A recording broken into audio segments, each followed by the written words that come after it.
Hey guys, tonight we're heading to a windswept island on the edge of medieval Europe, where the sea never stops churning and the rain always finds a way in. You're wrapped in a rough wool robe, trudging through soggy grass, mist curling around your ankles. The stone path is slick underfoot, and above you, storm clouds hang so low you could almost poke them. A squat, round-towered monastery looms in the distance, your destination. Inside, there's no electricity, no heating, and definitely no Wi-Fi. Just the glow of flickering candlelight and the scratch of quills on parchment. You're stepping into the world of early Irish monasticism, where monks spent their lives copying ancient texts, warming their hands over guttering fires, and occasionally doodling in the margins because, well, boredom happens even when you're writing about eternal salvation. Of course, you probably won't survive this, not because of Viking raids or divine retribution, but because the draft in these stone rooms will freeze your modern sensibilities before your first bowl of barley porridge. And the diet? Let's just say if you're into flavour, you'll need to lower your expectations dramatically. So, before you get comfortable, take a moment to like the video and subscribe, but only if you genuinely enjoy what I do here. And if you're tuning in from somewhere particularly rainy, or you live in a monastery for some reason, drop your location and local time in the comments. Now, dim the lights, maybe fluff your pillows, and let's ease into tonight's journey together. The wind slams the monastery door behind you as you step into the scriptorium. It's a low, smoky room with a rush-strewn floor and a long wooden table groaning under the weight of half-finished manuscripts, sharpened goose-feather quills, and a disturbing amount of fish oil. Around you, silent figures hunch under thick hoods, hunched like gargoyles over their work. One of them nods at you briefly, then dips his quill into ink the colour of raven feathers. You move closer and see the illuminated capital of a new gospel beginning to take shape. The bee in Beatus Vir is the size of a cat, filled with intricate knotwork and the head of what might be a lion, or maybe a sheep. Hard to say. The artist clearly had a limited animal reference pool. It's the early 9th century, and this place, let's call it somewhere extremely damp in County Kerry, is one of dozens of monastic centres across Ireland that are quietly keeping the written word alive, while most of Europe is still shaking off the fall of Rome. These monks aren't just preserving sacred texts, they're also collecting classical knowledge, compiling herbals, charting the stars, and translating psalms into Old Irish, so the locals can mumble them more intelligibly during Mass. But all of that comes second to one thing: writing. Writing is sacred here. Every letter, every page, every breathless, ink-stained sigh that escapes a scribe's lips is a prayer, and sometimes those prayers are very tired, occasionally passive-aggressive, and once in a while, just plain weird. The tools of the trade are simple: vellum made from stretched calf skin, ink crafted from oak galls and iron salts, pens whittled from feathers, and the occasional knife to scrape away mistakes. There's no undo button here, just a prayer that you didn't smudge the 8th amen in a row. A mainstream fact?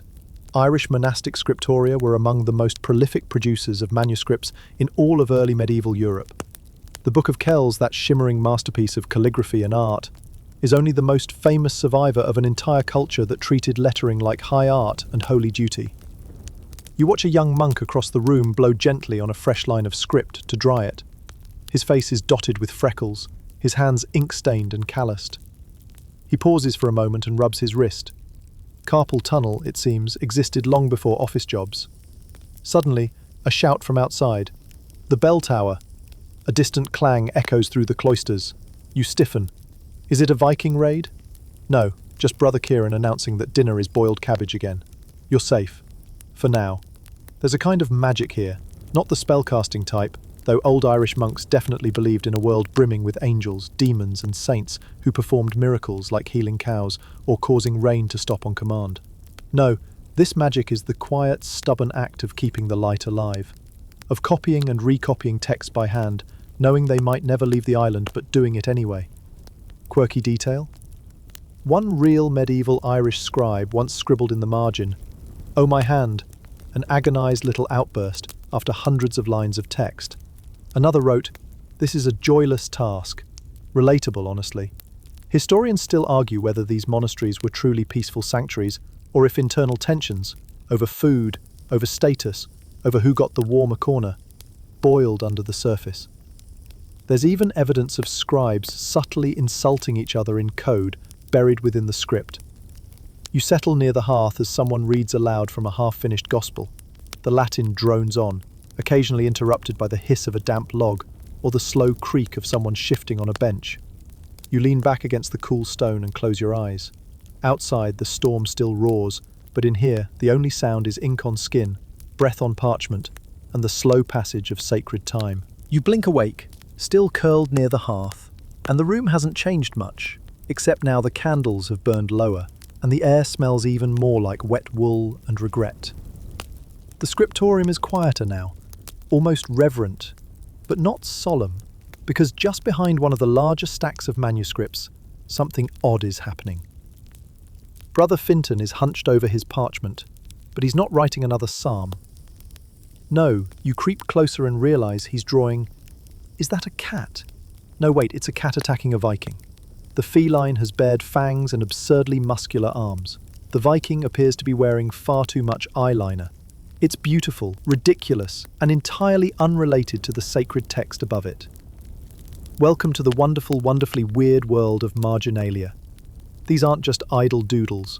They're the hidden life of monastic scribes, the places where, for just a second, they stopped being monks and became humans. Tired, funny, lonely, maybe a little delirious from breathing ink fumes all day, but still very much alive. Feather pens scratch on as you peer at the edges of more manuscripts. On one, a knight is jousting a snail. On another, a pair of rabbits appear to be mugging a man. And over there, a monk drew a chicken playing the bagpipes. You're not sure what the theological point is, but it's clear someone was either bored out of their skull or absolutely hilarious.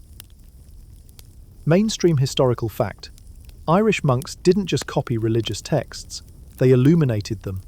That meant adding golden flourishes, colourful capitals, and detailed illustrations to every page. But sometimes the illumination took a sideways turn. Not every image was biblical. Some were, quite clearly, just for fun. You reach down and pick up a scrap of vellum. It has only one line. This page is very thin. You flip it over. He wasn't wrong. You can see straight through to the other side. There's something so heartbreakingly human in that note. Not profound, just honest. This page is very thin. Same energy as Wi-Fi's slow today. You watch Brother Aidan pause mid-copy, stretch dramatically, and sigh so hard it blows his inkwell lid off. He stares at the ceiling like a man contemplating the choices that led him to transcribe Leviticus in a language he doesn't fully understand. Then, casually, with the flair of a true mischief maker, he sketches a little man poking another man in the eye. This is the unfiltered monastic subconscious. They didn't have comment sections, so they wrote in the margins. There's also a game the scribes sometimes played called interlinear satire. It's when you write something silly between the lines of serious scripture. Imagine trying to translate a passage from the Acts of the Apostles, but someone's written, "Brother Fergus snores like a cow," between the lines. Quiet rebellion? Probably. Spiritual warfare? Less so. Quirky tidbit. In one manuscript, a monk drew a demon whispering into a scholar's ear while the scholar scowled at his book. Underneath it he wrote, "Even devils hate grammar," which may be the oldest known anti-grammar joke in Europe. Historians still argue whether these illustrations were condoned, tolerated, or stealthily slipped in when the abbot wasn't looking.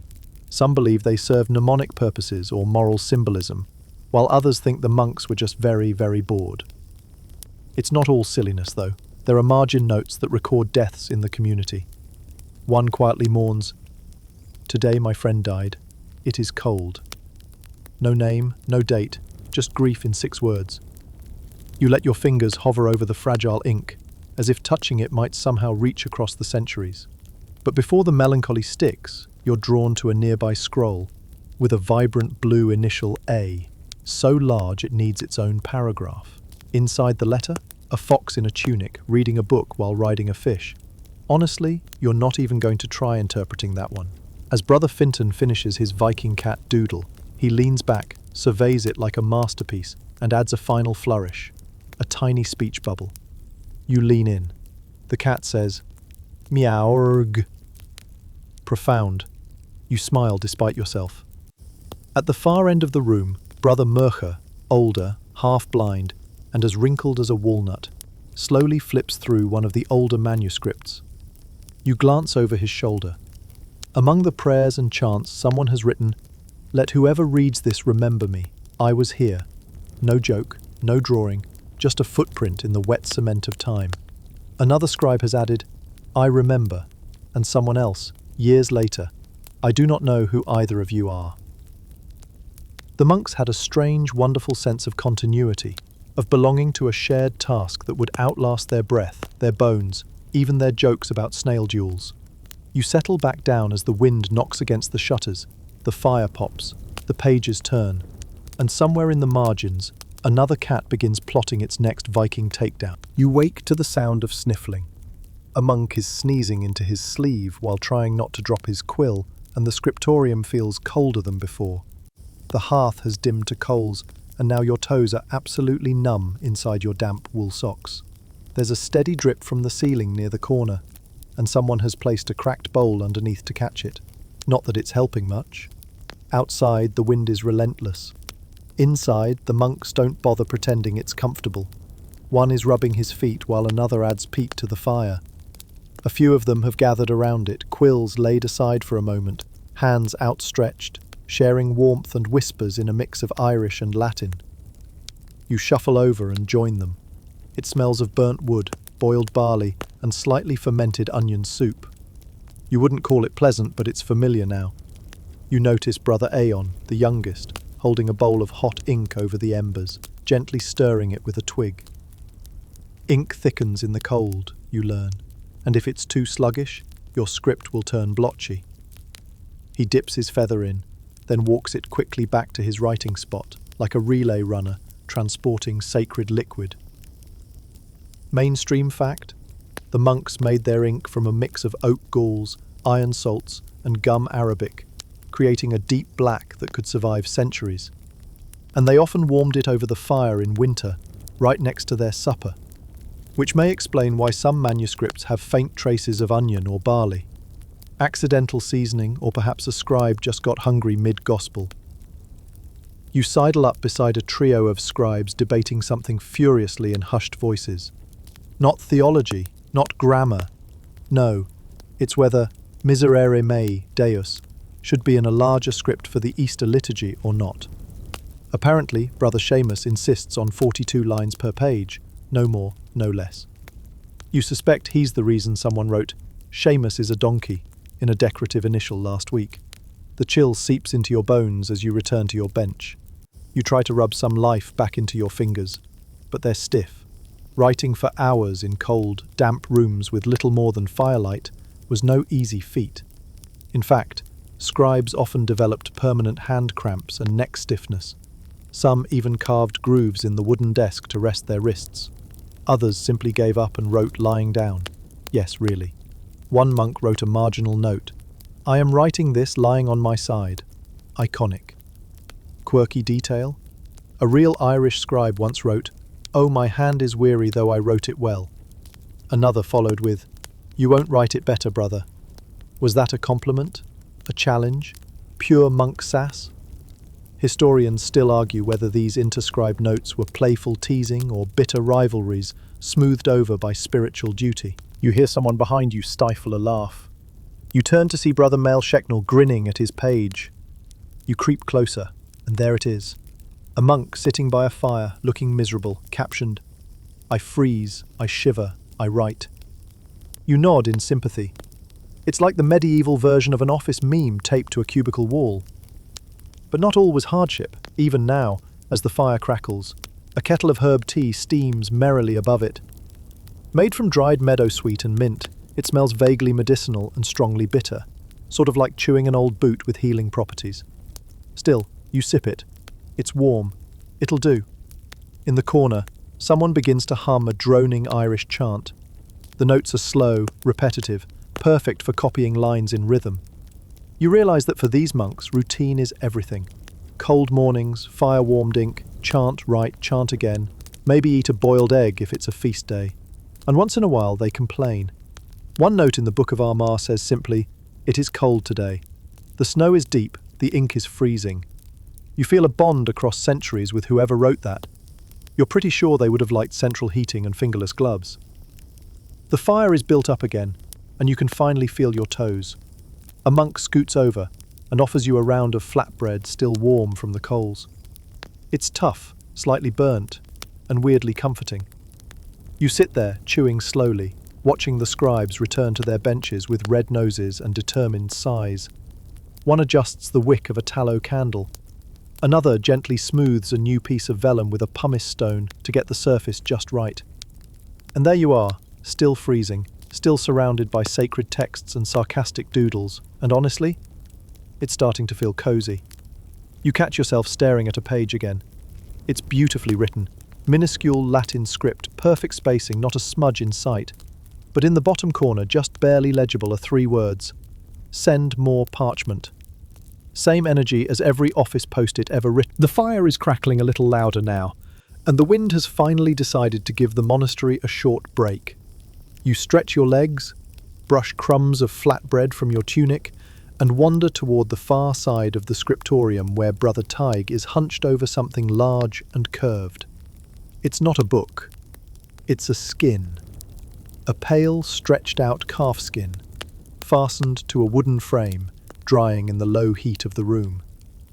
You pause. It smells faintly of smoke, salt, and, if you're honest, wet barn. This is vellum, the canvas of medieval literature, and no, is not vegan. Tig runs a knife gently along the edge of the skin, scraping off the last bits of hair and fat, with the same focus someone today might use when frosting a cake. The process is slow, smelly, and not for the faint of heart, but it's sacred work. Without this skin, there are no pages. Without pages, there is no scripture. And without scripture, well, what even is the point of surviving in this wind-blown outpost? Mainstream historical fact? Vellum, derived from young calf hides, was the standard writing material across medieval Europe before paper took over centuries later. It was prized for its durability and smooth surface, and was expensive enough that every inch mattered, no wastage. If you made a mistake, you didn't throw the page away. You scraped it off, said a prayer, and carried on. Brother Tig hands the vellum off to another monk, who begins rubbing it with powdered chalk and pumice to prepare the surface for ink. You watch as a scribe delicately marks the page with a piece of lead to lay out the lines. It's almost like preparing a ritual space. This is the sacred preparation before the holy words descend. Except, of course, sometimes the holy words just won't descend. You wander over to a half-finished gospel, where Brother Ronan sits staring at his blank page, like it just insulted his mother. After a long sigh, he finally dips his quill and writes, "I am very cold and tired, and this parchment is stubborn." Quirky detail? One scribe actually drew a tiny man holding a sword next to a hole in the vellum, as if guarding it. The hole wasn't a mistake. It was part of the skin that couldn't be used, but the scribe made it into a feature. This wasn't destruction. It was decoration. Or maybe passive aggression. Historians still argue whether these skin defects were embraced as creative opportunities or reluctantly worked around. In some cases, scribes would write around a blemish like it was a sacred relic. In others, they'd stab it with a drawing of a spear. You sit at a nearby bench and run your fingers along a dried, inked page. The surface is smooth, almost waxy. You can still smell the ghost of the animal it once was. You wonder if the calf it came from ever grazed nearby, wandered through the misty fields just beyond the monastery's walls, unaware it would one day carry the word of God, or at least some snarky margin notes. The cost of vellum also explains why manuscripts are so compact. No wide spacing, no generous margins, unless they were needed for decoration or commentary. And if you made a mistake, well, that's where the knife came in. You scrape, you blot, you move on. Unless the mistake is theological, then you scrape, you confess, then you move on. You hear a soft cough and turn to see a monk gently blowing on a freshly scraped patch of parchment. The faint shimmer where the ink used to be is barely visible. You lean closer and see what had once been. A misspelled dominus. Understandable, really. Latin's tricky. And heaven help you if you're writing by candlelight on a slightly damp cow. Some of the oldest manuscripts in Ireland still bear traces of these edits, called palimpsests. The original writing faintly visible under the newer script. Sometimes, centuries later, scholars can read the ghosts of earlier words, overwritten by newer texts, like memories layered in dust. There's a kind of poetry in that. Even the mistakes aren't erased, just gently buried. Another scribe drops his knife and mutters under his breath. You hear something that sounds suspiciously like, "I should have become a brewer." You smile. You've heard worse life decisions. Then something curious catches your eye. On the corner of a drying vellum page, someone has drawn a goat. Not just any goat, a goat with wings and a halo, a goat angel. You stare. Underneath, someone has written in tiny letters, "He flew, but not well." You'll be thinking about that goat for a while. The bell rings faintly from the chapel tower, and a few scribes rise to attend vespers. You're tempted to follow them, but something about this parchment corner feels too sacred to leave. A memory, a joke, a flight of imagination, preserved in animal skin and oak gall ink for over 1,000 years. And tomorrow someone will add something new. A phrase, a prayer, a mistake, or perhaps another angel goat trying its best.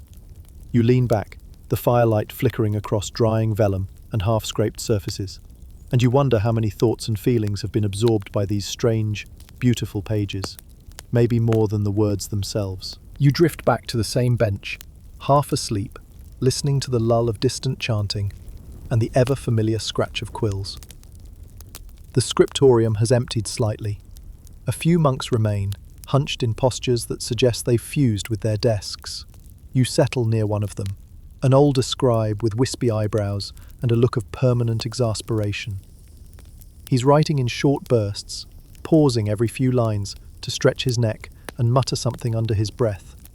Eventually, he leans back and sighs with the weary weight of a man who's just remembered it's Tuesday. You glance at his page, expecting scripture, or maybe a saint's life. Instead, he's written, "Tuesday is the worst day." You blink. That's it. No follow-up. Just a blanket condemnation of the second day of the week, which, honestly, checks out. Irish monks might have been devout, but they weren't above having strong weekday opinions.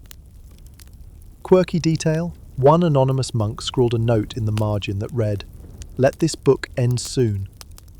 Another, clearly done with the day's work, simply wrote, "I am very bored," in beautifully spaced calligraphy, of course. You lean closer as the scribe continues his lament. A few lines below, in tinier script, "I sneezed 3 times. No one blessed me. Passive-aggressive monk energy." Off the charts. These little marginal notes weren't accidents. They were glimpses of the scribe's inner world, equal parts devout and deeply human. We're talking about men who believed the devil could corrupt ink, but who also complained when their writing bench gave them splinters. Mainstream historical fact: monasteries followed the rule of St. Benedict, which outlined strict daily schedules for prayer, manual labour, and reading. But Irish monasteries often added their own flair. More copying, more writing, more time alone with your thoughts, and your cold feet. And in between the hours of chanting and translating, they found creative ways to survive the monotony. You pass another manuscript, where a scribe has drawn a man riding a fish, grinning wildly. Above him, it simply says, "Fleeing Tuesday." Okay, maybe not really, but it should say that. At the other end of the room, Brother Donica is muttering rhythmically to himself as he copies a homily. You hear snippets. "Sinners shall perish," "the wicked," "Tuesday." You suspect he's sneaking in a personal agenda. You remember that monk who wrote, "This page is very thin." Nearby, another has scrawled, "This bench is very hard." Both entirely true. You stretch your legs and nearly knock over a candle holder with your knee. Historians still argue whether these complaints were common practice or rare moments of rebellion. Some believe the abbot might have allowed them. a release valve for the daily grind. Others think they were stealthy additions written during long, unsupervised night shifts. Either way, they endured. And now here you are, centuries later, eavesdropping on a monk's emotional support rant about a weekday. You pause at a different manuscript, this one neat, polished, almost too perfect. You're about to move on, when something in the bottom right corner catches your eye. Tiny letters, barely visible. The ink is good today. This will be a lucky page. It makes you smile, the idea that a page of Psalms could be lucky, that maybe the ink flowing smoothly meant something good was about to happen, or maybe that the scribe had just had a decent breakfast. And there were worse omens. In another copy of the Gospel of John, someone had written above a blot, "The devil is in this ink." Now that's a bad morning. You step past Brother Cormac, who is fast asleep, face first in a half-finished manuscript. You consider waking him, then decide it's a mercy not to. His quill is still tucked behind his ear, his breath whistles softly through his nose, and he's drooling on Ecclesiastes. Let him rest. You sit again and look around. The scriptorium is a mood board of emotion. Laughter, frustration, exhaustion, reverence, all woven into ink and vellum. The sacred and the petty, the divine and the deeply mundane, all existing side by side. And still, someone is writing. Brother Ailill is copying an Irish gloss, a translation of a Latin verse into Old Irish, squeezed into the narrow spaces between lines. His handwriting is smaller than grains of sand, but sharp and precise. At one point he writes, "This word is strange." You wonder if he meant the Latin, or something else. As the candle beside you begins to sputter, you hear one final note from across the room. A monk reading aloud from a worn page, his voice barely a whisper. "Blessed are those who endure." He pauses, then mutters, "Even on Tuesdays." The night deepens, and the scriptorium breathes in long, steady sighs. A few monks have retired to their cells, but the diehards remain, scribes wrapped in cloaks, hunched over their work with the unspoken determination of men who have chosen to fight sleep with ink. You wander toward a cluttered table near the back of the room, curious about a half-finished manuscript that seems to have accumulated more accidents than usual. A paw print smudged in ink, a faint ring left by a clay mug, a suspicious splash of something milky white. It's a mess, but a charming one. Welcome to the real world of medieval manuscript production, the part that didn't make it into the pretty museum displays. Mainstream historical fact? Many manuscripts from Irish monasteries contain unintentional additions, animal prints, food stains, and notes lamenting them. One poor monk wrote, "A cat walked across this page," and there it is, proof in the form of little black smudges, crossing a verse from Isaiah like the cat just couldn't care less. You can almost hear the scribe groaning, quill in hand, watching the monastery cat saunter away after redecorating the word of God. Quirky detail? In the Book of Kells, yes, that Book of Kells, there's a page where the intricate decoration was clearly interrupted. Right in the middle of a pattern, the artist stops. Historians still argue whether he ran out of pigment, nodded off, or just got so fed up, he declared divine inspiration officially over for the day. You lean over the page in front of you. There, in the margin, "Cursed be the mouse that ate this parchment." You glance up, half expecting a mouse to wave at you from the rafters. The monastery is not a sterile workspace. It's alive. Mice nibble the corners of old pages. Cats patrol with bored authority. Cows provide the vellum. Goats provide the milk. And monks, well, monks curse about all of it when no one's listening. You notice another note scratched faintly between lines. "The ink is fading. The night is long. My back aches." You feel it in your spine just reading it. And yet, the scribes keep writing. You wander past a desk where someone has left their tools. 2 quills, a dried-up inkwell, a parchment knife, and something that looks like a candle stub embedded in a turnip. You're not going to ask questions. On the far side of the room, Brother Aina is examining a page with the intensity of someone inspecting a holy relic. He's muttering something about alignment. Apparently the lines are 0.5 millimeter off. In monk terms, that's basically heresy. Beside him, a more relaxed monk, probably Brother Nile, judging by the ink stains on his ears, is flipping through a folio. You catch a glimpse of what he's reading, a poem, handwritten, in Old Irish. It's about a cow, a flood, and a lost shoe. You try not to smile.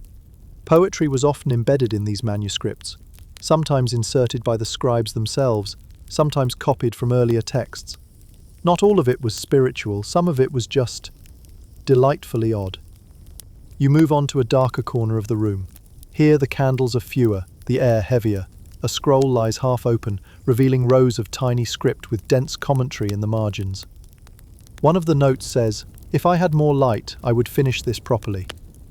Another, "This scribe is careless." And finally, "I correct his carelessness."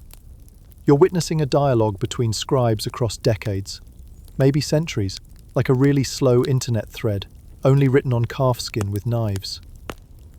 You pause at another page. It's gorgeous. Gold leaf initials, swirling knotwork, perfect symmetry. And then, at the bottom, "I spilled ink here, let it be a sign." A sign of what? Divine intervention? Human clumsiness? Or just the monk trying to cover for the fact that he sneezed mid-sentence? Historians still argue whether these messes were tolerated as signs of humanity, or fixed whenever possible. Some scribes went back and painted over mistakes, others just left them.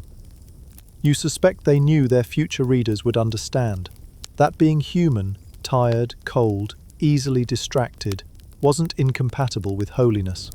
As you lean over a particularly chaotic margin, you spot a sketch of a man running from what looks like a giant goose. Underneath, "Beware the gander." Is it a warning? A joke? A local legend? You'll never know. You sit back down on a rickety bench that creaks in protest. The fire has dwindled again, casting strange shadows across the walls. You sip the last of your lukewarm herbal tea, which now tastes like peat and lost hope. And then, you hear a scuffle. It's the cat. Of course it's the cat. She struts across the room like she owns it, tail high, eyes glowing in the low light. She hops onto a table, circles once, and plops herself directly on an unfinished gospel. The monk assigned to that page watches her blankly, then sighs and walks away. She is apparently unmovable. You reach for the manuscript beside her. It's marked by small paw prints, a milk ring, and an actual note. Let the reader not judge too harshly. The cat has no fear of God. You're beginning to understand why these monks turn to margin notes for relief. Sacred text is eternal, but spilled ink and smug cats, that's forever. The sea wind returns before dawn, shaking the shutters and moaning through the stone like a restless ghost. You pull your cloak tighter as the candle beside you gutters and dies. The scriptorium is cast into a half-light and the walls seem to lean in. Everything feels quiet, suspended, as if the monastery itself is holding its breath. And then you hear it, the bell. Not the gentle call to prayer. No, this one is sharp, urgent and fast. The kind of bell that makes monks drop everything and run. You follow them out into the courtyard, heart quickening, the stone flags slick with coastal mist. Down the path, past the cold well, and the goats who, as always, are completely unbothered. You reach the outer wall. A lookout points toward the cliffside. Out on the dark horizon, sails. Long, narrow, and wrong. You don't need a history book to tell you what this means. Vikings. You duck behind a low stone wall as a few monks rush to secure the chapel doors. One scrambles to hide a box of relics. Another throws a fur cloak over a pile of precious books and starts dragging them toward the cellar. And one particularly frantic monk, you think it's Brother Ailill, grabs his inkwell before anything else. Mainstream historical fact? From the late 8th century onwards, Irish monasteries were frequent targets of Viking raids. They held silver, food and books, and they were often poorly defended. The raid on Lindisfarne in 793 AD wasn't an isolated event. It was just the beginning. Inside the scriptorium, the panic is quieter but no less intense. One monk is calmly stacking folios in order of importance. Another is whispering what might be a final prayer, or a reminder to please not let Brother Ciaran be in charge of hiding anything this time. You duck back inside, helping carry what you can. Bound pages, rolled scrolls, ink jars, even the cat, who is furious to be disturbed. It's chaos, but it's practiced chaos. This has happened before. Historians still argue whether the scribes had formal plans for raids, or if each attack forced a different kind of triage. Some manuscripts survived because they were hidden in stone chambers. Others, because a monk simply ran faster than the raiders. Quirky detail? A 9th century Irish manuscript called the Lower Breach contains a margin note in hurried script. They are coming. I am closing the book. That's it. No flourish. No benediction. Just a frantic goodbye, inked under pressure. You settle into a corner of the cellar with a few others. The air is thick with damp parchment and fear. A single candle lights the space, illuminating stacks of sacred texts, all piled haphazardly beside dried beans and an alarming number of onions. You watch as Brother Tide clutches his latest work, a half-finished psalter, and mutters, "I didn't even finish the Amen." It's strange, sitting among texts that may or may not make it to tomorrow. One book is open to a hymn, the gold letters glint in the low light. Another is a bestiary, its illustrated beasts peeking out with concerned expressions, as if they know what's coming. Above, there are shouts, the clash of metal, then silence. You and the monks don't breathe. The cat hisses quietly from her spot on top of a sack of barley. Eventually, the trapdoor creaks open. It's Brother Donica, bruised, breathless, but alive. He grunts. They took the silver, burned the east wall, left the books. A pause. Didn't care for Latin. It's a small mercy, a cruel one. Hours later, the monks emerged to assess the damage. A few buildings blackened, the bell cracked, the outer wall breached. But the scriptorium is mostly intact, save for broken windows and a singed corner where a manuscript was turned into kindling. And even that one? Still legible, mostly. The monks get to work right away. Rebuilding is second nature. So is rewriting. You watch as Brother Finton takes the scorched gospel and begins transcribing it anew, the damaged copy beside him like a half-burned memory. This isn't the first time, and it won't be the last. But still, they write. You spot a fresh note in the corner of the new copy. In careful, even script, it reads, "They burned our roof, not our words." It's a statement, a prayer, maybe a kind of revenge. Quill dipped in ink, the monks return to their benches. Pages turn, scraping resumes. Somewhere, someone coughs. And in the margin of a brand new folio, a doodle appears. A Viking with a truly ridiculous beard, being chased by a goose. You nod. That's fair, you're still thinking about that goose. Even as the sunlight returns, dim, watery and reluctant, you drift back into the scriptorium with the others. The wind has softened, the shutters creak less, and there's the faint smell of freshly ground ink and toasted oats. Life in the monastery, after its brush with ruin, has resumed like it never paused. That's the thing about this place. It persists. But something's shifted. The scribes seem more introspective today. Their margin notes are gentler, less grumpy, and as you wander among the benches, you begin to notice a different kind of writing showing up between the lines. Not jokes, not curses, not laments about Tuesdays or cats. These are secrets. You sit beside Brother Fiacre, who's working on a gospel folio with extraordinary focus. His pen glides like a hawk in flight, not a drop out of place. But near the bottom, you spot it. Faded, tiny, but intentional. I dreamed of Brigid. She told me to stay. Mainstream historical fact? Irish monasticism in the early medieval period was steeped in visions, dreams, and local saints. Saint Brigid of Kildare, in particular, was said to appear in dreams, offer guidance, and occasionally prevent disasters by divine suggestion. Monks recorded these moments in private notes, rarely meant for public reading. You flip through more pages and find similar whispers. He saw a fire and woke the brothers, or the storm was calmed after we prayed to Columba. Small miracles, layered among psalms. Quirky detail? One manuscript includes what might be the earliest known drawing of a man sneezing and being blessed in the same breath. The margin note reads, "Coleman sneezed thrice. A star fell. We took it as a sign," which frankly is a mood. Historians still argue whether these records were metaphorical, devotional, or actual diary entries. Were they meant for God, the community, or just the writer's soul? Either way, they make the margins feel alive, emotional, messy in the best way. You slide onto a bench beside another scribe who's halfway through copying a hymn. On the side, barely visible under the arc of a decorative S, you see, "She smiled at me during prayer." You glance up, the monk is definitely blushing. This is another side of monastic life. The deeply personal, the inward struggle, the longing. Yes, they took vows, poverty, obedience, celibacy, but they were still human.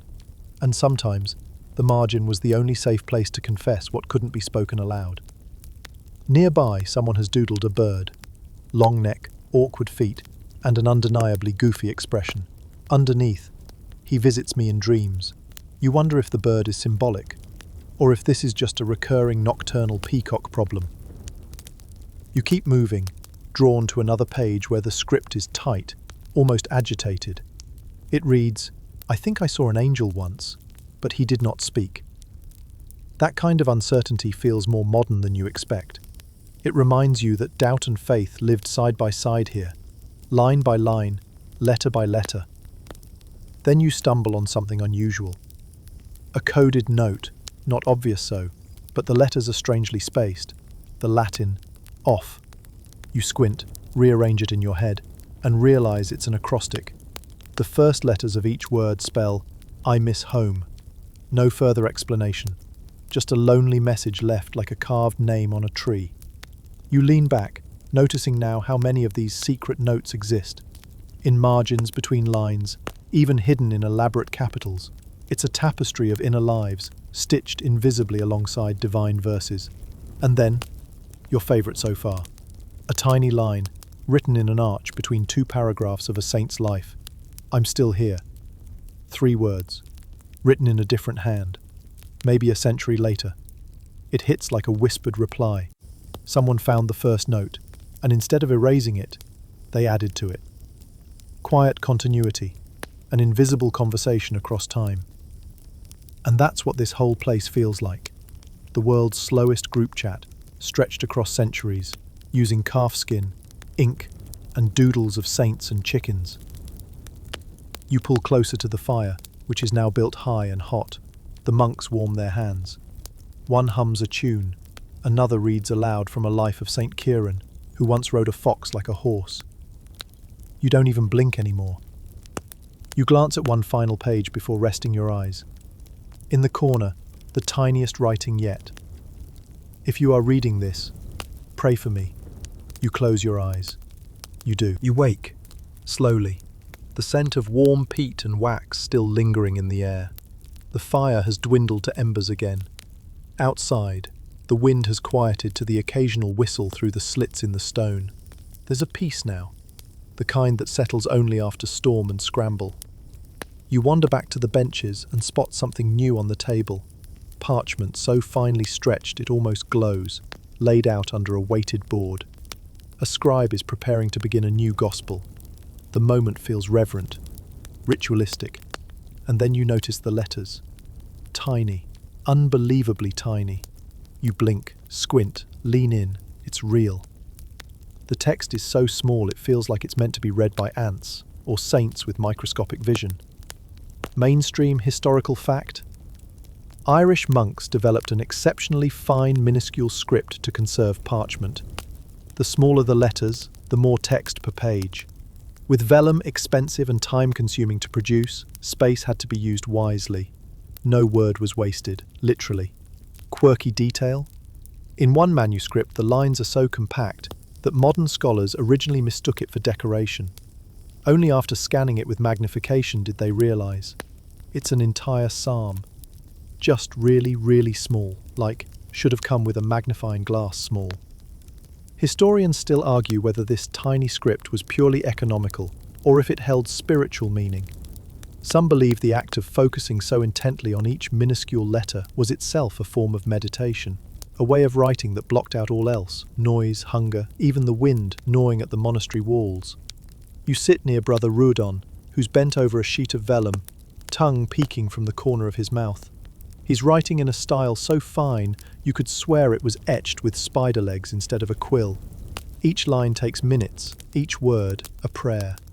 You watch him pause, flex his cramped fingers, and mutter something that sounds suspiciously like, "Curse this miserly margin." You chuckle. He glares, but there's a flicker of amusement in his eyes. Space saving wasn't just about script size, though. You notice how little punctuation there is. No spaces between words, just a rhythmic flow of Latin letters, bumping into each other like monks during a windy procession. This script, insular minuscule, wasn't just tiny, it was dense, efficient, nearly unbreathable. You try to follow one sentence and immediately get lost. Somewhere between Dominus and Illuminatio, your eyes begin to water. The monks read these texts aloud to catch errors, because silently passing that alphabet soup was nearly impossible. You glance at another page and notice something odd. A doodle. Yes, again. But this time it's not playful, it's instructional. A scribe has drawn a tiny finger pointing to a section in the text. Next to it, "Here, Brother Kieran misspelled, resurrects it. Do not repeat." A built-in editorial note, respect. You look closer. In the upper margin, squeezed between the decorative knots of a gilded Q, someone's written, "One must write small to be remembered." It's haunting. You wonder if it's humble pride or quiet desperation. Further along the bench, another manuscript catches your eye. This one's different. It's a mix of Latin and Old Irish. The Latin in standard script, the Irish in a cramped hand that wraps around the column like ivy. It's not just translation, it's commentary, context, gossip, disguised as exegesis. The bishop in Cork wears red slippers. He is vain. You burst out laughing, but quietly. Brother Don Carr doesn't even flinch. He's already seen that one. You spot another monk, using a goose quill sharpened to a needle's point. He dips it with surgeon-like precision, scribbling what seems to be a line from Genesis, or possibly a grocery list. It's hard to tell. And then you catch a margin note that reads, "Too small, eyes sore, still worth it." That one hits. You realize the act of writing this small was not just about saving space. It was about fitting yourself into the page, making yourself invisible but present, anonymous but necessary, like mortar between ancient stones. You sit with that thought. One monk walks past, carrying a page the size of your hand, covered top to bottom, with tiny script, and one bold, defiant final line. "No one can say I was idle." You nod. This, you realize, is devotion, measured in millimeters. As the candle burns lower and your eyes grow heavy again, you find one last page. No margin doodles, no snarky Latin, just clean, tight lines of scripture, so small they almost shimmer. And at the very bottom, "This took 4 winters. May it be read." You're beginning to know the rhythm of the scriptorium by heart. The slow crack of the fire, the rustle of parchment, the near-religious sighs of scribes stretching their spines after 20 pages of psalms. You've even learned where the warmest spot is, right beside the herb-drying rack, where rosemary hangs like blessings. It's here that you find the final manuscript, not the grandest, not the oldest, but the one that seems to hold the most character. You ease it open. The first page is serious, Genesis, Latin, well trimmed. The second slightly smudged. The third? Well, the third has a rabbit in the margin, wearing boots. You found it. The book with the best bits. This manuscript isn't one monk's work, it's a patchwork, a relay race across generations. Different hands, different inks, even the decoration style shifts from solemn to silly and back again. This book was loved. It was used, reused, finished, and then fiddled with. Mainstream historical fact: manuscripts in medieval Ireland were often copied and recopied by multiple generations of scribes. In fact, some books contain marginal notes written hundreds of years apart. It's like a family heirloom, but with better grammar. Quirky detail? On one page, a scribe copied a prayer, and directly below, another scribe wrote, "He wrote this too quickly." A third added, "Mind your own quill." Monastic shade. You turn a page and find an elaborate initial, D, curled with golden vines. Inside the letter, a monk naps in a hammock made of Celtic knots. Underneath, a line reads, "May future readers forgive our weariness." It's a strange, beautiful thing, this mixture of reverence and exhaustion. You imagine them writing late into the night, hands shaking, back aching, praying the ink wouldn't run out before the Amen. Historians still argue whether these pages were edited or left as is, out of respect. The prevailing theory? If it made it onto vellum, it deserved to stay. You turn the next page. Someone's tried to draw a lion. It has 3 ears, crossed eyes, and looks more like a confused dog with a wig. Underneath, "Lion of Judah, don't laugh." You laugh anyway, quietly. You begin noticing patterns. Some pages end with short invocations, "Remember me, Lord," or "Let this ink serve well." Others end with small, stubborn jokes. "Finally done. If someone adds more to this book, I shall haunt them." And then, pages later, added by Fergus, "Come at me, ghost." You close the manuscript for a moment. It feels almost wrong to laugh so much while surrounded by scripture. But you suspect the monks would approve. After all, they were the ones who wrote in the margins, who painted cats in mitres and saints riding dolphins, who scribbled their Tuesday complaints beside sacred hymns, and still somehow every book made it to the last page. You rest your head against the cool stone and listen. The wind has died, the fire just coals now. The monks have gone to their cells. Even the cat, queen of the scriptorium, is curled up in a pile of old robes, finally sleeping. Everything is still. The candles flicker, low and soft, casting golden halos across worn wooden benches. The smell of ink lingers, earthy and old. The scent of vellum, faintly sweet and sour, clings to the air like a memory. You close your eyes and picture the margins, the careful lines, the smudged fingerprints, the dreams scribbled between psalms, the doodles no one was supposed to see, all the monks who laughed quietly as they copied lines in freezing rooms, who paused mid-prayer to draw a cow, who whispered, "Let the reader remember me." And you do, you remember them. In the stillness, you feel it, their presence in every corner of this place. Not ghosts exactly, just echoes, the kind that linger long after ink has dried and parchment has curled at the edges. So you breathe slowly now. Let your mind drift. Let the lines blur. You are safe. You are warm. You are remembered too. Let your thoughts curl like the script of a tired monk's final page, and let sleep take you gently like a candle winking out.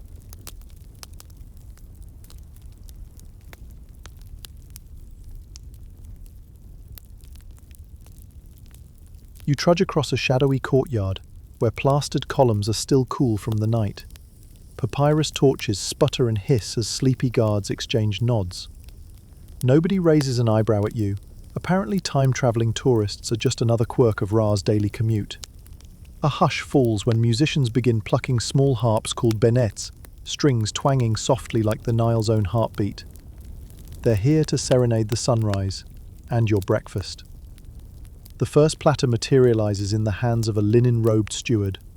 Honey-soaked figs the color of polished mahogany, glistening like they've bathed in liquid amber. You bite, and syrup floods your tongue.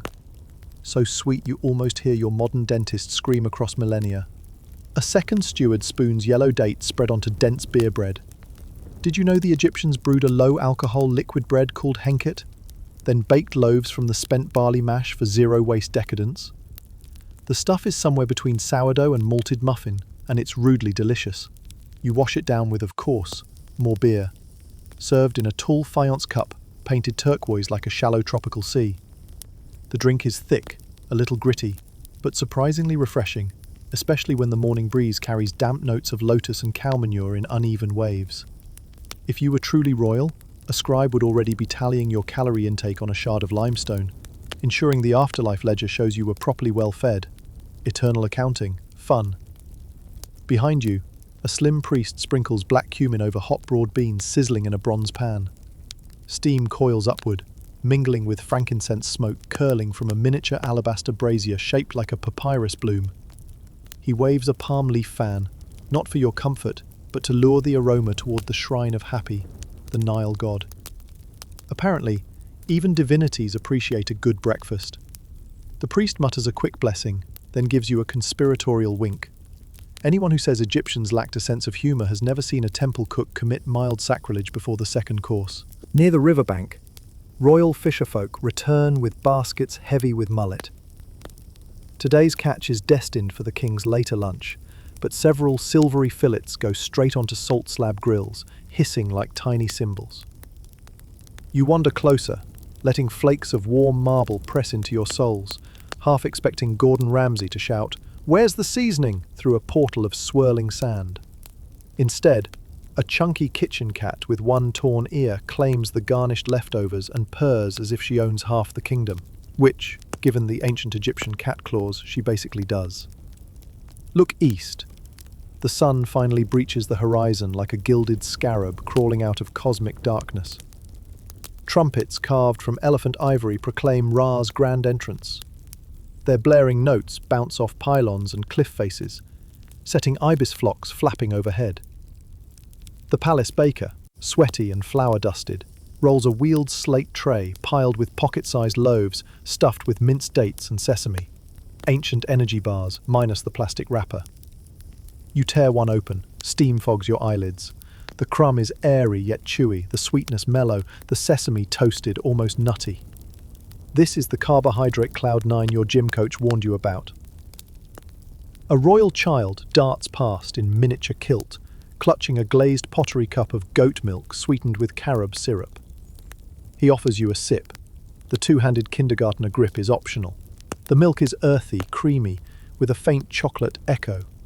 You marvel that cacao is continents away and centuries unborn, yet these folks have hacked their own proto-milkshake.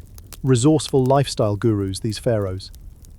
Beyond the colonnade, more stewardesses knead dough for future feasts, singing work rhythm chants that bounce in pentatonic strands. Lyrics translate loosely to "turn the wheat, praise the sun, may the bread rise higher than the pyramid." Okay, maybe the translation app exaggerates, but you catch the drift. Good carbs equal cosmic order.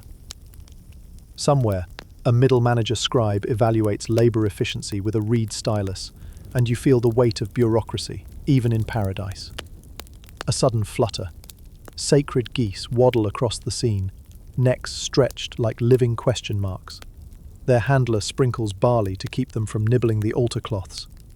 He brags that goose liver pâté will soon appear on the royal luncheon board. You can't help picturing modern foie gras controversies, but the handler shrugs. It's tradition, traveller. History may not always be gentle, but tonight our goal is comfort. So you mentally wrap the geese in plush blankets and promise them a spa day later. The final breakfast touch arrives with near religious ceremony.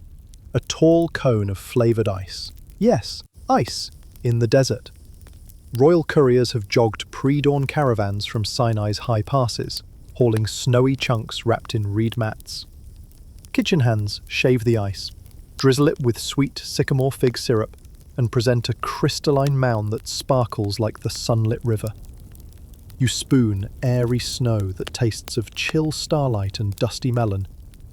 The novelty alone justifies an empire's tax system. By now, palace corridors buzz. Officials shuffle papyrus scrolls, artisans hammer gold inlays onto cedar thrones, and gardeners clip date palms into geometric satisfaction. Yet here you sit, dappled in sunrise stripes, belly warm with bread and honey, head lightly buzzing from mildly alcoholic breakfast brew. Somewhere in the back of your mind, a modern nutritionist screams about glucose spikes, but the harpists drown her out with a lullaby-like riff. You close your eyes. The early drums have slowed, trading fanfare for a lazy, rhythmic thump mimicking the oars of royal barges. You can almost feel a sunbeam sliding across your shoulder like a warm cat. The Nile's waterbirds call in harmonies that blur into white noise. If sleep is your goal, you are well on your way. After all, nothing invites slumber quite like post-feast drowsiness beneath a cloudless Egyptian sky. And yet, you can't leave just yet. Dawn is only the appetizer for today's lavish royal schedule. So, settle your back against a limestone column, savour one last sticky fig, and let the day unfold at a pace as smooth as liquid gold. Soon you'll trek to Babylon, but for now, breathe, taste, drift. The sun has rolled westward, and you, well-fed but restless, slip onto a reed boat that seems to skim the Nile like a dragonfly. One lazy blink later, call it a time travel power nap, and you're coasting up the Euphrates toward Babylon. City of brick red ramparts and storybook ziggurats stacked like layer cake. Dusty heat blooms around you, tinged with saffron, burnt cedar, and the faint metallic snap of hammered bronze. Somewhere overhead, a lone hoopoo flaps across a sky so blue it might shatter if you stare too hard. Your guide, a non-unflappert barge captain chewing tamarind pods, points to palace rooftops sparkling with newly fired glaze. "Royal lunchtime," he grunts. "Don't be late. The omens are hungry." You disembark onto a quay thronging with porters, each balancing trays of date palms, baskets of pistachios, and jugs of almond milk. The palace complex looms beyond a monumental archway, its glazed lions snarling in forever frozen mid-pounce. A cedar smoke breeze nudges you inland, past scribes in cone hats tallying grain taxes on clay tablets. They grunt greetings while styluses clack like rain on stone, proof that bureaucracy sang its lullaby long before spreadsheets. Ahead, the Etamananki ziggurat rises, tier after terraced tier, an architectural stairway for gods and gossip alike. You join a royal procession spiralling upward on a ramp wide enough for 3 oxen abreast. Bare feet brush warm brick, sandals squeak, robes swish. Priestly astronomers track Jupiter from shaded balconies, muttering about conjunctures and kingly fates. You catch a snippet. If the crescent tilts left, we postpone dessert. Who knew pastry scheduling relied on planetary alignment? Mid-ramp, a servant offers chilled pomegranate water laced with mint. You drink greedily, seeds bobbing like jeweled commas. "Quick energy," she winks, "for our altitude snack." You resume climbing, heartbeats sinking to temple drums echoing somewhere below. Remember the honey-soaked figs of Pharaohland? Babylon, ever competitive, plans to outsweet them. At the summit, afternoon light pools gold across a tiled courtyard. Royal chefs bustle around portable hearths, their copper pans staining the air with nutty aromas. The feast begins modestly, with bread. But this isn't your average half-hearted loaf. It's a crisp, spiraled sesame cake called kushu. Did you know the Mesopotamians catalogued over 50 distinct bread styles on clay tablets, ranging from beer mash patties to delicate fruit pastries?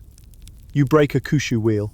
It crunches like a cracker, releasing toasted sesame perfume that could double as royal cologne. Next comes goat cheese whipped with crushed dates, until it glows peachy beige.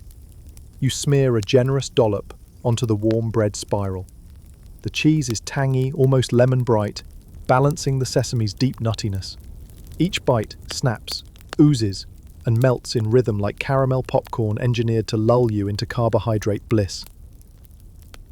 Off to the side, omen readers hover over a lamb's liver, lashed in fig syrup, poking it with ivory rods, as though deciphering a caramelized atlas.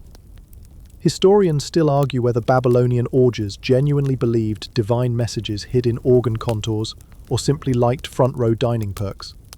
You think, realizing that fortune-telling conveniently doubles as pre-meal taste testing.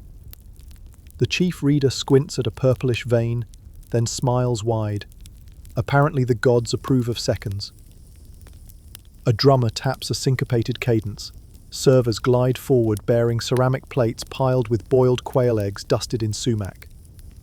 You peel one. Steam wobbles upward. Yolk glows like solar eclipse ring. A dab of coriander salt makes the flavor pop, and for a moment you swear you hear Babylonians inventing brunch. Another platter reveals skinned apricots stuffed with minced lamb and pine nuts, bound with date molasses. The contrast, sweet fruit shell, savory spiced core, turns your palate into a hammock, gently swinging between flavor treetops. You sidle closer to a low parapet, where the Euphrates glitters miles below. A palace baker, face freckled with flour, flips flatbreads on a dome-shaped griddle. He slaps each round against hot clay, coaxing pockets of steam that inflate the dough like tiny pillows. He snatches one and hands it over with the pride of an artist unveiling a masterpiece. Inside, he has hidden a smear of rose petal jam.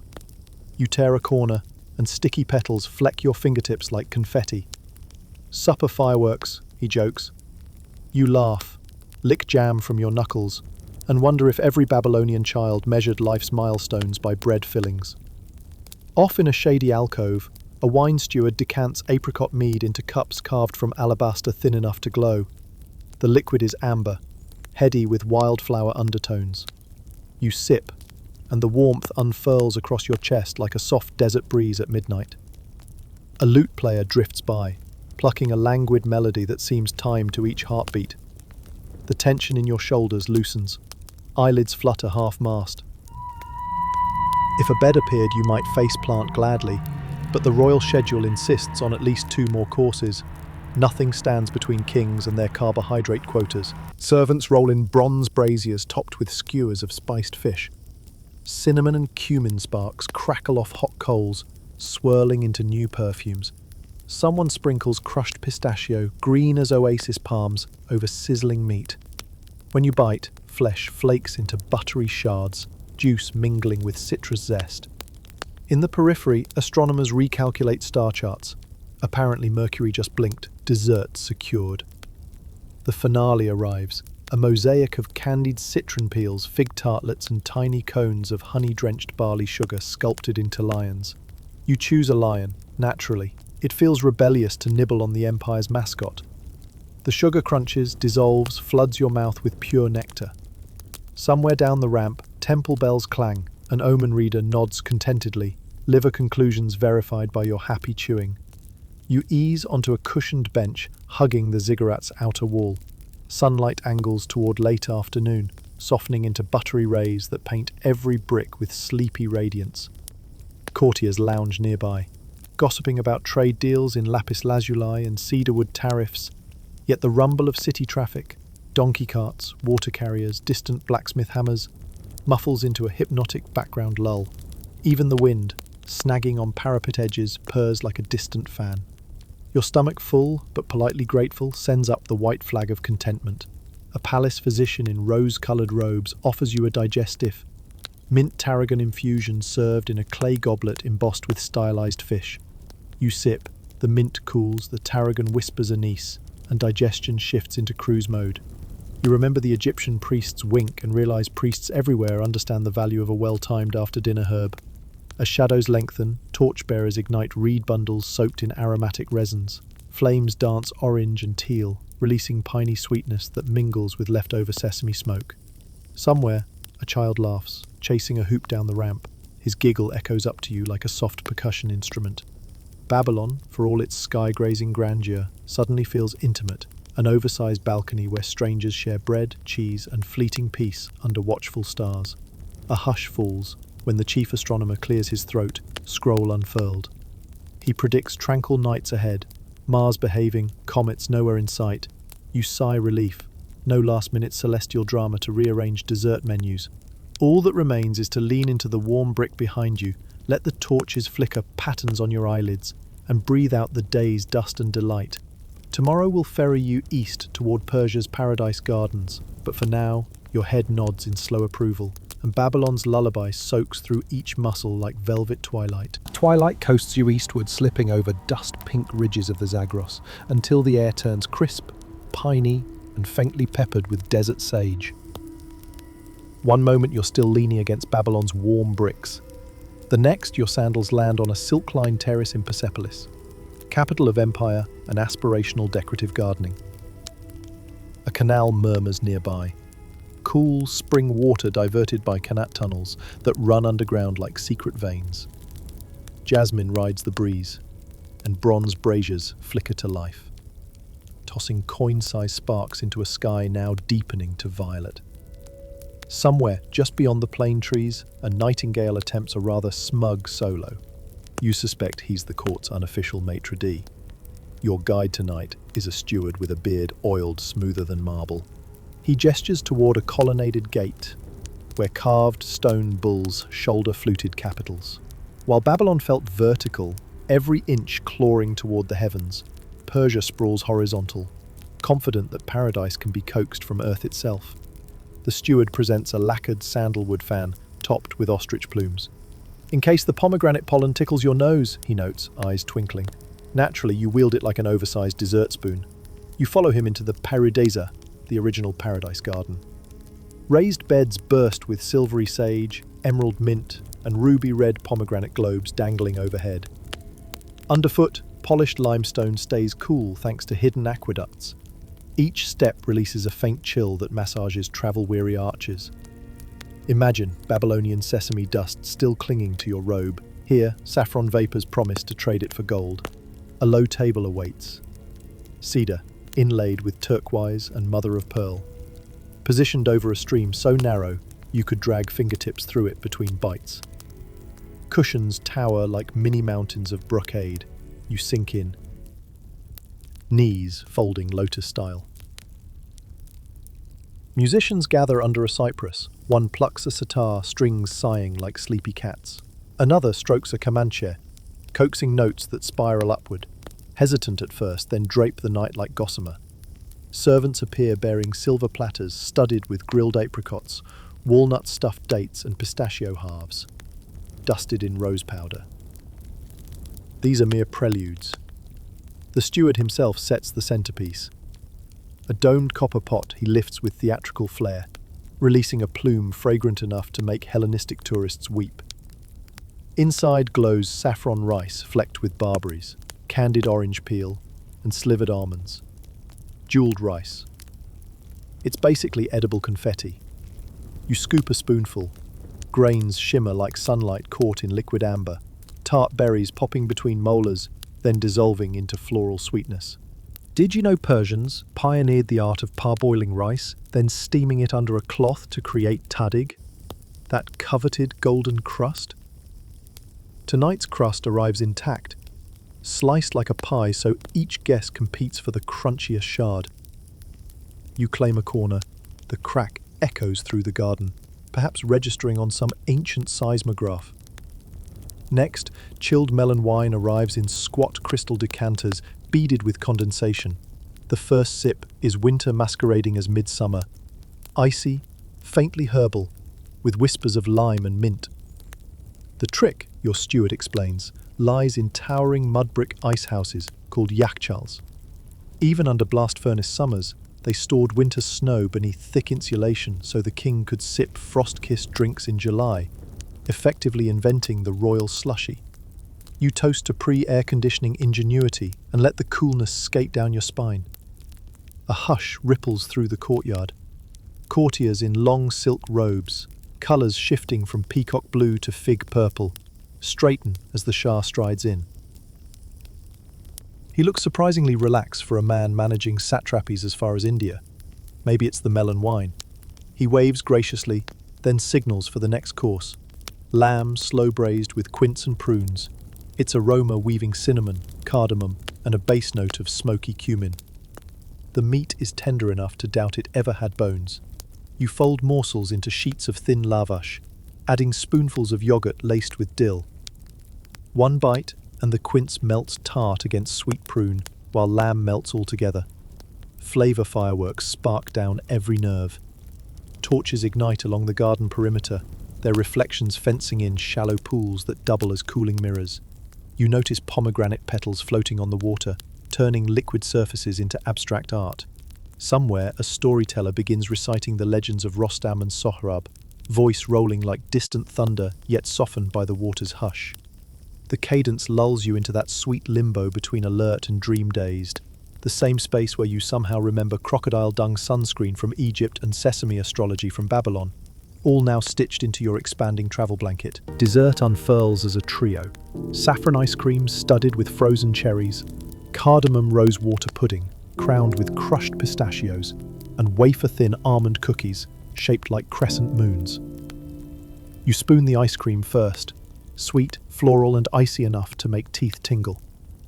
The cherries deliver quick bursts of brightness, like red lanterns popping in a night sky. Pudding follows, velvet smooth, perfumed, yet not cloying. Finally, the almonds, crisp, lightly sweet, disappearing faster than you can articulate metaphors. Each treat is precisely portioned to lull rather than jolt, an edible lullaby clothed in spice. A light breeze teases scented smoke from a nearby censer, where embers glow under myrrh resin. The aroma threads through your thoughts, wrapping them in warm silk. Palace cats emerge, slinking along the low walls, eyes lantern bright. One hops into your lap, kneads the cushion like a doughmaster, then settles. Purr vibrations ripple through your thighs, syncing heartbeat to lullaby tempo. Across the stream, grapes hang heavy under braided lattice, their skins shining midnight blue. A gardener snips a bunch, offers it wordlessly. You pluck one, burst of sweet, hint of tannin, then idly toss a grape into the channel, watching it sail downstream like a tiny moonboat. Water burbles, sounding increasingly like muffled applause for your exquisite aim. Overhead, constellations unfurl.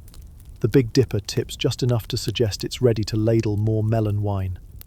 A eunuch brings a final draught, warm milk perfumed with saffron, meant to coax royal minds toward calm dreams. You sip. The milk's heat unknots shoulders. Saffron hums golden inside chest.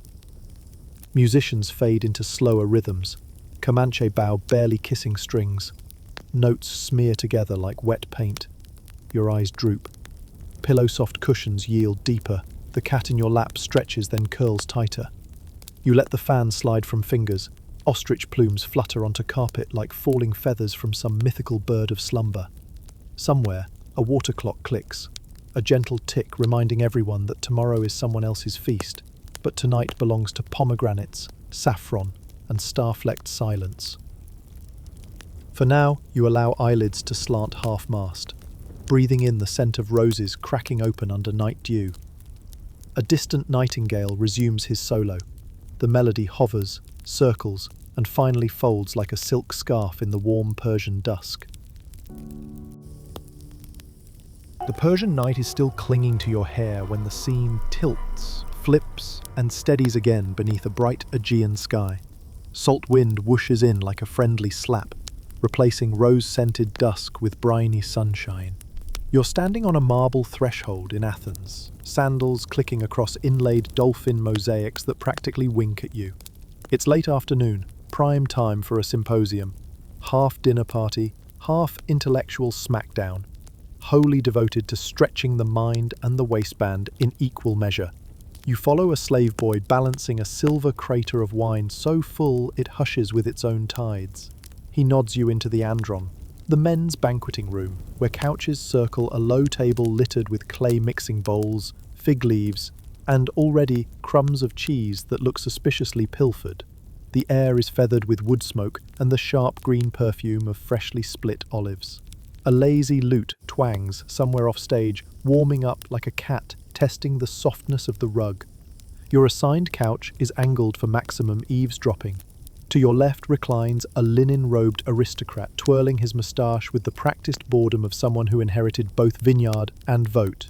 To your right, a young philosopher jots hurried notes on a wax tablet, because naturally every good snack deserves footnotes. A slave pours diluted wine. 3 parts water if you're respectable, 1 part if you plan to start quoting epic poetry by dessert. Glug, glug, swirl, sip. Citrusy, pine-tinged, cooling the tongue like a sea breeze in bottle form. Did you know? Ancient Athenians flavoured their wine with sticky pine resin, creating an ancestor of modern resina that doubled as both drink and wood preservative.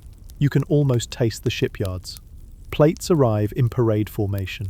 First up, Glossy black olives marinated in thyme, oregano, and something lemony that makes them sparkle against your palate. You juggle two, pop them in quick succession, and pretend the pits are philosophical arguments. Some you swallow, some you spit discreetly into the pit jar. Across the table, a bearded fellow whispers a joke about Pythagoras' fear of beans. Two listeners snort resina through their noses, which technically counts as nasal irrigation. A low bowl of honeyed cheese follows, flecked with crushed pistachios and ribbons of mint. You scoop it onto barley flatbread, still steaming from a clay oven outside. Steam curls upward, catching shafts of sunlight like miniature stage fog. The bread tastes of toasted nuts and the faint smoke of olive wood, that familiar ancient ode to campfire. One bite, two, and you exhale a sigh that any therapist would classify as extreme relaxation. Down the couch line, conversation shifts to the recent staging of a new tragedy. An orator with eyebrows like startled ferrets claims that chorus was off-key. The playwright's cousin retorts that subtlety is lost on mere politicians. Voices rise, but only just. This is Athens, after all, where even insults require meter.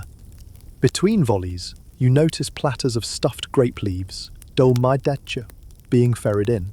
They're plump as pocket watches, glistening with olive oil. You pinch one, obliging the leaf to peel back, so rice spiced with fennel and pine nuts peeks out. Vinegar tang sizzles against savoury herbs. It's a tiny, tangy sleeping bag for your taste buds. Historians still argue whether Socrates ever paid his symposium tab, the philosopher beside you quips, scribbling it down before the joke can escape. You laugh, mid-swallow, which forces you to chase the choke with a quick slug of wine. The moustached aristocrat offers a sympathetic clap on your back. Less Heimlich, more cheer up, it happens.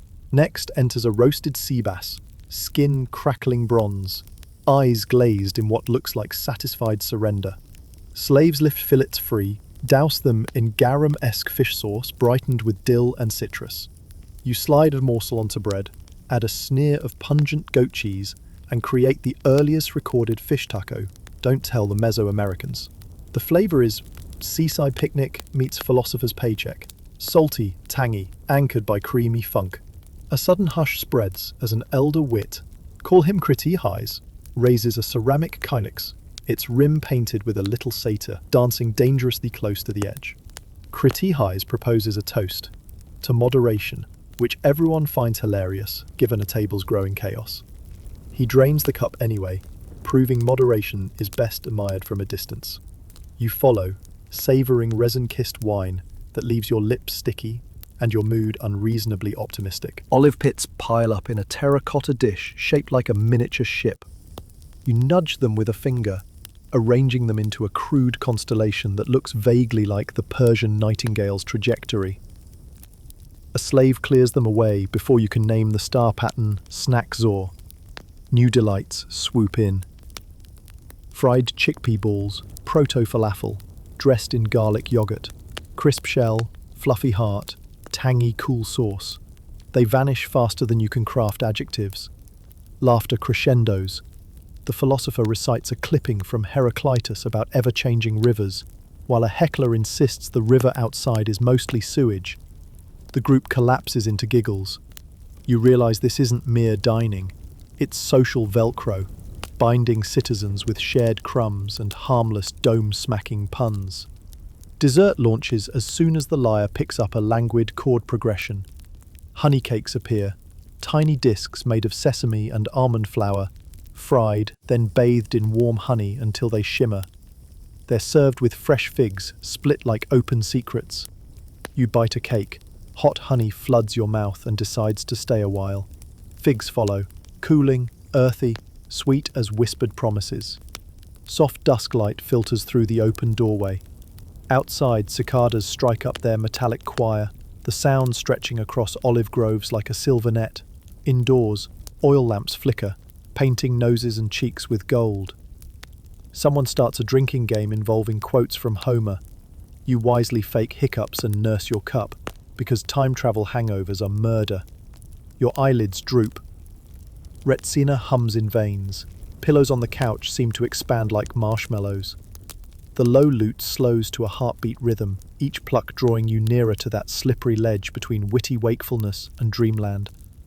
Last call arrives as a drizzle of chilled myrtle cordial, sweet, herbal, faintly medicinal. You tip the cup back, feel its coolness burrow into chest, then nestle into the cushions, belly warm, mind floaty, soul lightly buzzing like a contented bee. Athens hums around you, gossip, philosophy, and the rustle of grape leaves catching evening wind. Your thoughts wander, remember Persian saffron ice and Babylonian sesame stars, then return to the present softness of barley bread and pine-scented wine.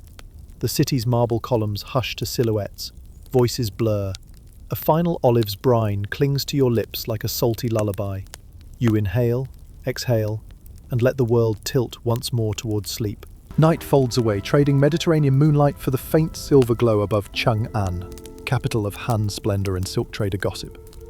One gentle sideways step, half dream, half breeze, and you find yourself beneath a vermilion gate carved with cloud scrolls.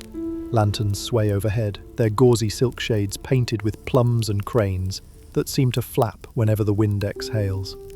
Courtiers in layered robes glide past like living brush strokes, sleeves whispering against polished stone.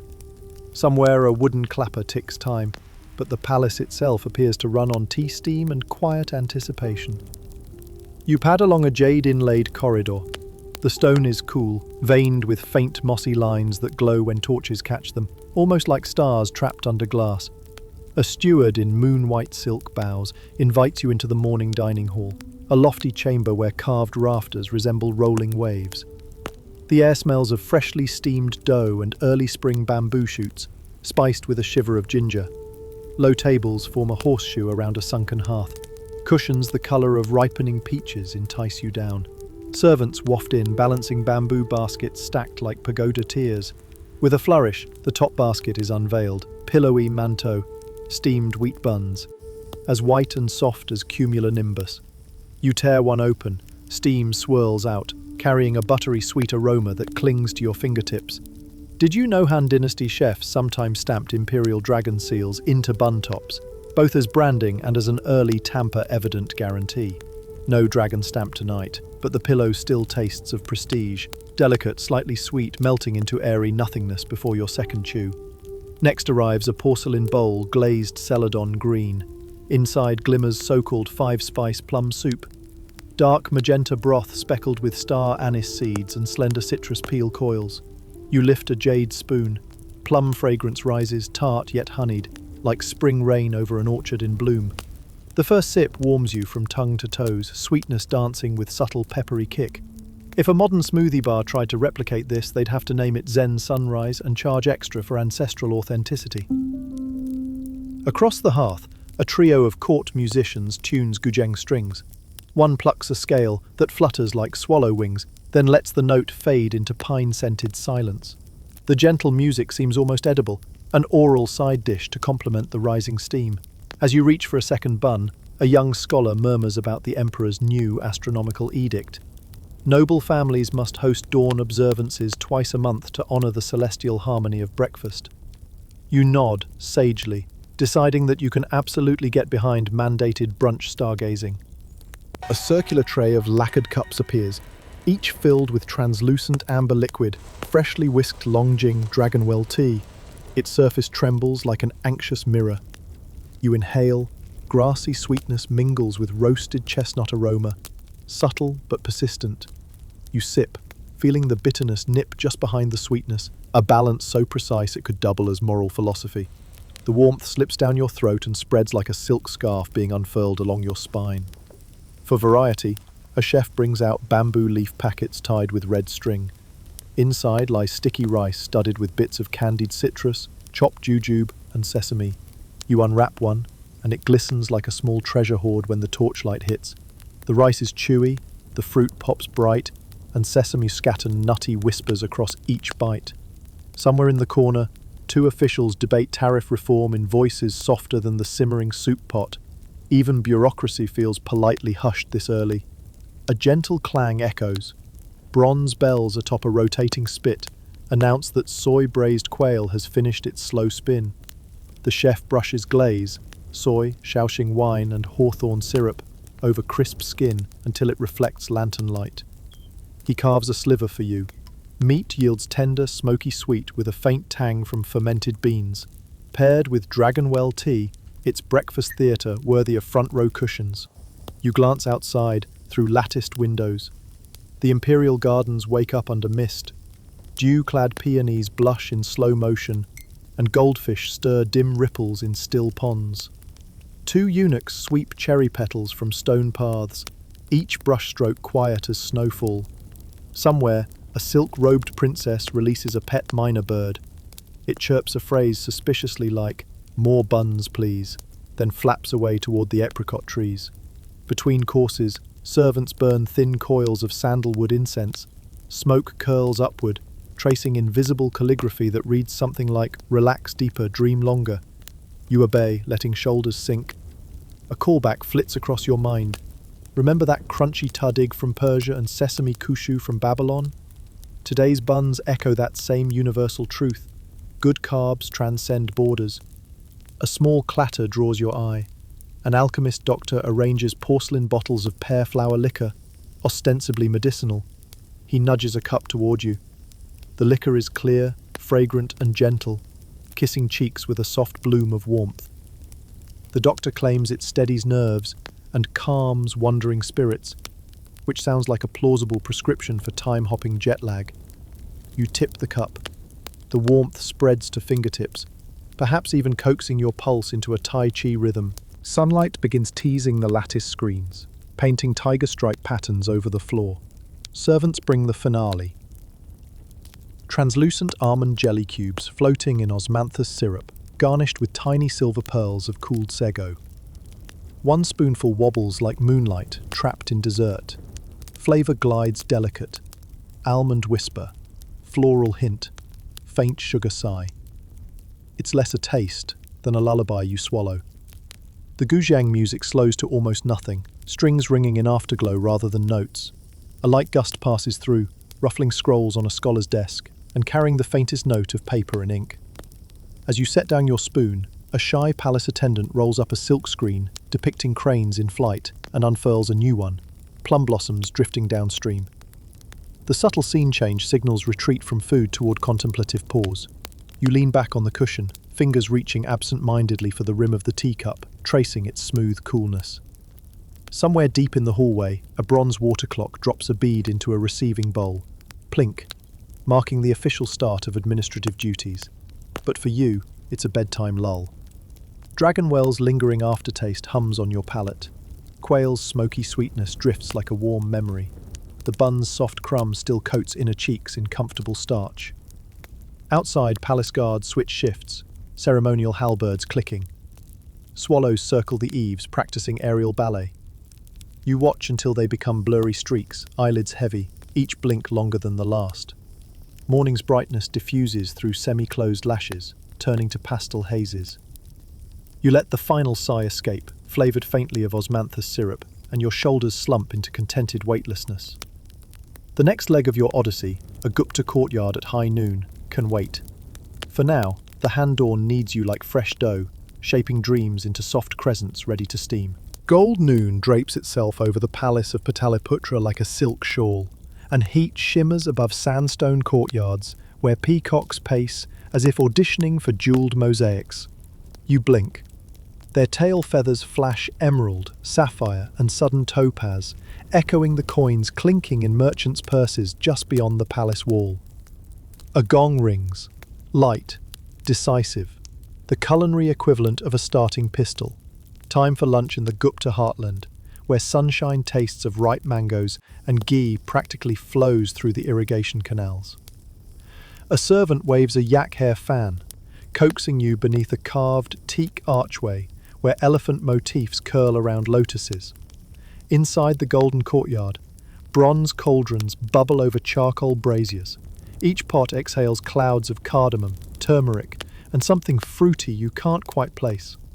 It lands on your tongue merely through the air, a phantom nibble. Did you know the Guptas pioneered new varieties of mango, so prized that poets compared the fruit to liquid gold trapped in velvet skin? One such cultivar stews right now in lamb curry so fragrant that even the palace cat, shameless from Persia, reclines nearby, eyes half closed in aromatic bliss. You settle onto a low sandalwood bench, inlaid with ivory filigree depicting dancers mid-twirl. An attendant pours cool water over your hands from a silver ewer. The stream smells faintly of vetiver, instantly whisking away lingering dragon well tea memories. To one side, a copper platter arrives stacked with puffy puris, deep-fried wheat balloons that collapse into buttery steam the second you puncture them. You resist, barely, as etiquette dictates waiting for the king's ceremonial first bite. A courtier whispers that His Majesty is delayed by philosophical debate concerning the nature of time. Ironic, given how urgently your stomach ticks. Across a tiled aisle, two scholars argue about celestial calculations, gesturing with goose-quill pens as if fencing. You catch a snippet. Historians still argue whether Aryabhata dined on pepper rice or plain barley while composing his star tables, one mutters. Food as creative fuel. Sounds familiar after Babylonian sesame cakes and Athenian olive bowl philosophy. At last, the royal taste tester nods approval and lunch launches. First course. Kosambari salad. Soaked, split mung beans tossed with grated coconut, slivers of cucumber, and a tempering of mustard seeds sizzling in clarified butter. You scoop a bite with a torn corner of puri. Mustard pops like tiny fireworks, while coconut cools, making your taste buds jog between beach holiday and spice bazaar. Stewards glide in with ornate kanza bowls of mango lamb curry. The gravy glints turmeric gold, studded with sunset orange mango cubes. You nudge tender lamb with your spoon. It yields like memory foam, releasing juices that mingle fruit sweetness with slow-burn chili. You cup the sauce with another puri, letting it seep through airy layers until fingers gleam yellow. Lick. Sigh. This is traffic-stopping comfort. Somewhere behind you, a wooden pestle pounds rhythmically in a mortar, crushing roasted cumin for fragrant rice soon to emerge. Meanwhile, a brass platter of fried eggplant rounds lands nearby, each slice dusted with hing and coriander. One crunch, and the eggplant collapses, smoky and almost creamy, echoing the smooth lamb, yet adding its own charred bass note. A court musician picks up a veena, plucks a scale that dips and soars like a peacock feather, caught in thermal lift. The melody loops through the cloistered archways, coaxing servants into almost dance as they fetch earthen pitchers of spiced buttermilk, chas, flecked with mint and toasted cumin. You gulp, and its cool tang reins in the curry's spicier impulses, persuading your tongue to keep adventuring. Across the courtyard, a young poet scribbles lines onto palm leaves, pausing only to inhale the scent of ghee-fried lentil fritters, vada, just delivered. He recites a couplet praising the fritters' crisp armor and tender heart, then hands you one for peer review. Bite, shatter of crust, then fluffy pulse batter tinged with ginger and curry leaf. You give a thumbs up. He bows like you're a one-person publishing house. Remember the rosemary-flavored sesame cakes of Babylon? The Guptas raise you a dessert appetizer. Shards of sesame jaggery brittle, till chicky, so slick and shiny they reflect your mango-stained grin. Sweet, nutty, with a mineral snap that threatens dental work but promises bliss. It pairs brilliantly with tiny cups of hot palm sap syrup, called nolin gur. Servants unveil the rice, long grains tinted by saffron and studded with cashews, raisins and fried shallot slivers. Each spoonful balances sweet, nut and aromatic. It's a tamer cousin to Persia's jeweled rice, yet equally regal. You heap curry over it, stirring until grains inherit golden glow and speckles of green coriander. Bells jingle, not temple bells but anklets on a peacock of all things. The royal bird trainer guides a pair of bejeweled peacocks into the courtyard. Feathers catch sunlight, gemstones in their plumes hint at emerald, ruby and topaz. The birds strut between tables, occasionally pecking fallen rice, clearly part of the entertainment budget. Dessert proper lands like a silk curtain drop. Kheer. Rice pudding simmered in milk, cardamom and saffron, served chilled in shallow terracotta bowls whose porous walls keep the pudding cool. A garnish of silver leaf ripples on its surface, catching stray sunbeams. You scoop a spoonful. It glides velvety, whispering sugarcane sweetness and floral spice. Beneath, you uncover raisins bloated with syrup and slivered pistachios that crunch like distant applause. A breeze saunters through, shaking sal trees and sending blossoms drifting across mosaic tiles. Petals land on your curry-flecked pori like edible confetti. The vina slows. The courtyard hums at knack-time frequency. You lean back against the teaked bench, letting sunlight dapple eyelids. The buttermilk's coolness lingers. Curry warmth pulses in satisfied waves. Sesame brittle crackles between teeth in delayed encore. In a corner shaded by banana leaves, two mathematicians trace sine curves in sand, using spilled rice grains as plotting points. Their quiet focus reminds you that creativity often grows best when the stomach is properly pampered. A servant steals by, offering perfumed water to rinse fingers. Rose and jasmine blur into gentle floral fog, washing away turmeric traces while leaving fragrance to follow you into dreams.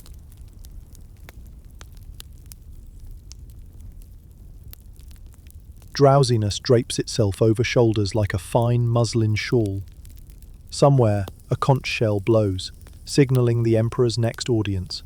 Palace corridors begin murmuring with administrative urgency. But your role in this empire is strictly horizontal at the moment. Digest, drift, and later recall these flavors with the fondness reserved for bedtime stories. You exhale a slow, spice-laden sigh. The smell of mango curry lingers in hair and heart, a souvenir more vivid than any coin. Sunlight tilts, peacock feathers shimmer, and the golden courtyard blurs at edges as eyelids weigh heavier than bronze pots. Ahead waits nightfall among Maya glyphs and chocolate phone. But for now, you rest inside the hush of a Gupta noon, the world a warm bowl of kheer, balanced perfectly between your hands. The heat of the Gupta courtyard is still twirling on your tongue when the world pirouettes again. Cassia breezes evaporate, mango gold drains from the sky, and suddenly you are inhaling humid jungle twilight. Along the Usumachinta River, a choir of tree frogs clicks overhead like misfiring castanets, and flame-orange heliconia nod beside limestone steps. You brush a frond aside and step into a plaza where stelae rise like giant exclamation points, carved with interlocking serpents. Torchlight paints everything molten amber, and shadows dance over painted stucco walls that once flashed bright red before sun and centuries tamed them. A priest-scribe beckons, face half hidden behind a jaguar mask so smooth it looks sculpted from night itself. He tips his obsidian blade in greeting, nothing menacing, more maître d' flourish, then guides you toward a low altar laid for an evening feast. The limestone benches are draped with jaguar pelt throws. You sink into one, the fur warm against the evening chill that sneaks in after sunset. Coals crackle in clay braziers, sending plumes of copal thick as incense you remember from Persian gardens, only deeper, resinous, tinged with earthy chocolate. The first platter arrives, strips of turkey rubbed in ground cacao and chili, roasted until edges char just shy of black. You lift a piece. Your fingertips dusted in chocolate look like you've nicked brownie batter. But one bite tells a richer story. Smoky meat, subtle bitterness, a spark of heat blooming right behind molars. The taste is like a campfire telling secrets. Did you know? The Maya prized cacao beans so highly that market stalls used them as currency, counting out handfuls for everything from tomatoes to full-grown slaves. Tonight, your turkey is wearing a literal paycheck. A mortar boy thumps cacao nibs with a basalt pestle, his rhythm echoing the marimba like frogs. He scrapes the crushed nibs into a spouted jar, adds water, chili, and a dash of honey, then tops the mixture with frothy foam by pouring it from shoulder height, a liquid ribbon shimmering in torchlight before splashing back. He presents a painted calabash cup. You sip, and the drink is cool, gently bitter, spiced, and oddly refreshing, light years from modern sugary cocoa, yet intimate in its earthiness. Across the plaza, stargazers adjust bark paper codices, waiting for Jupiter to crest the saber silhouette. One elder marks a glyph for long count, And you remember mathematicians tracing sine waves in curry-dusted sand back in India. Apparently dinner and advanced math never part company. A stone carver chisels nearby, chips spraying like sparks. He's recording tonight's feast on a steeler, each curl of turkey smoke immortalized in limestone. You try not to crunch loudly. History might catch the sound forever. Next course, tamales wrapped in banana leaves, steam ballooning their glossy green packets. Inside, masa is studded with squash blossom, roasted cacao husk, and slivers of venison. You unwrap one and jungle perfume. Leafy, nutty, slightly floral, rushes free. The masa is soft but substantial, an edible lullaby that anchors the chilly bright turkey.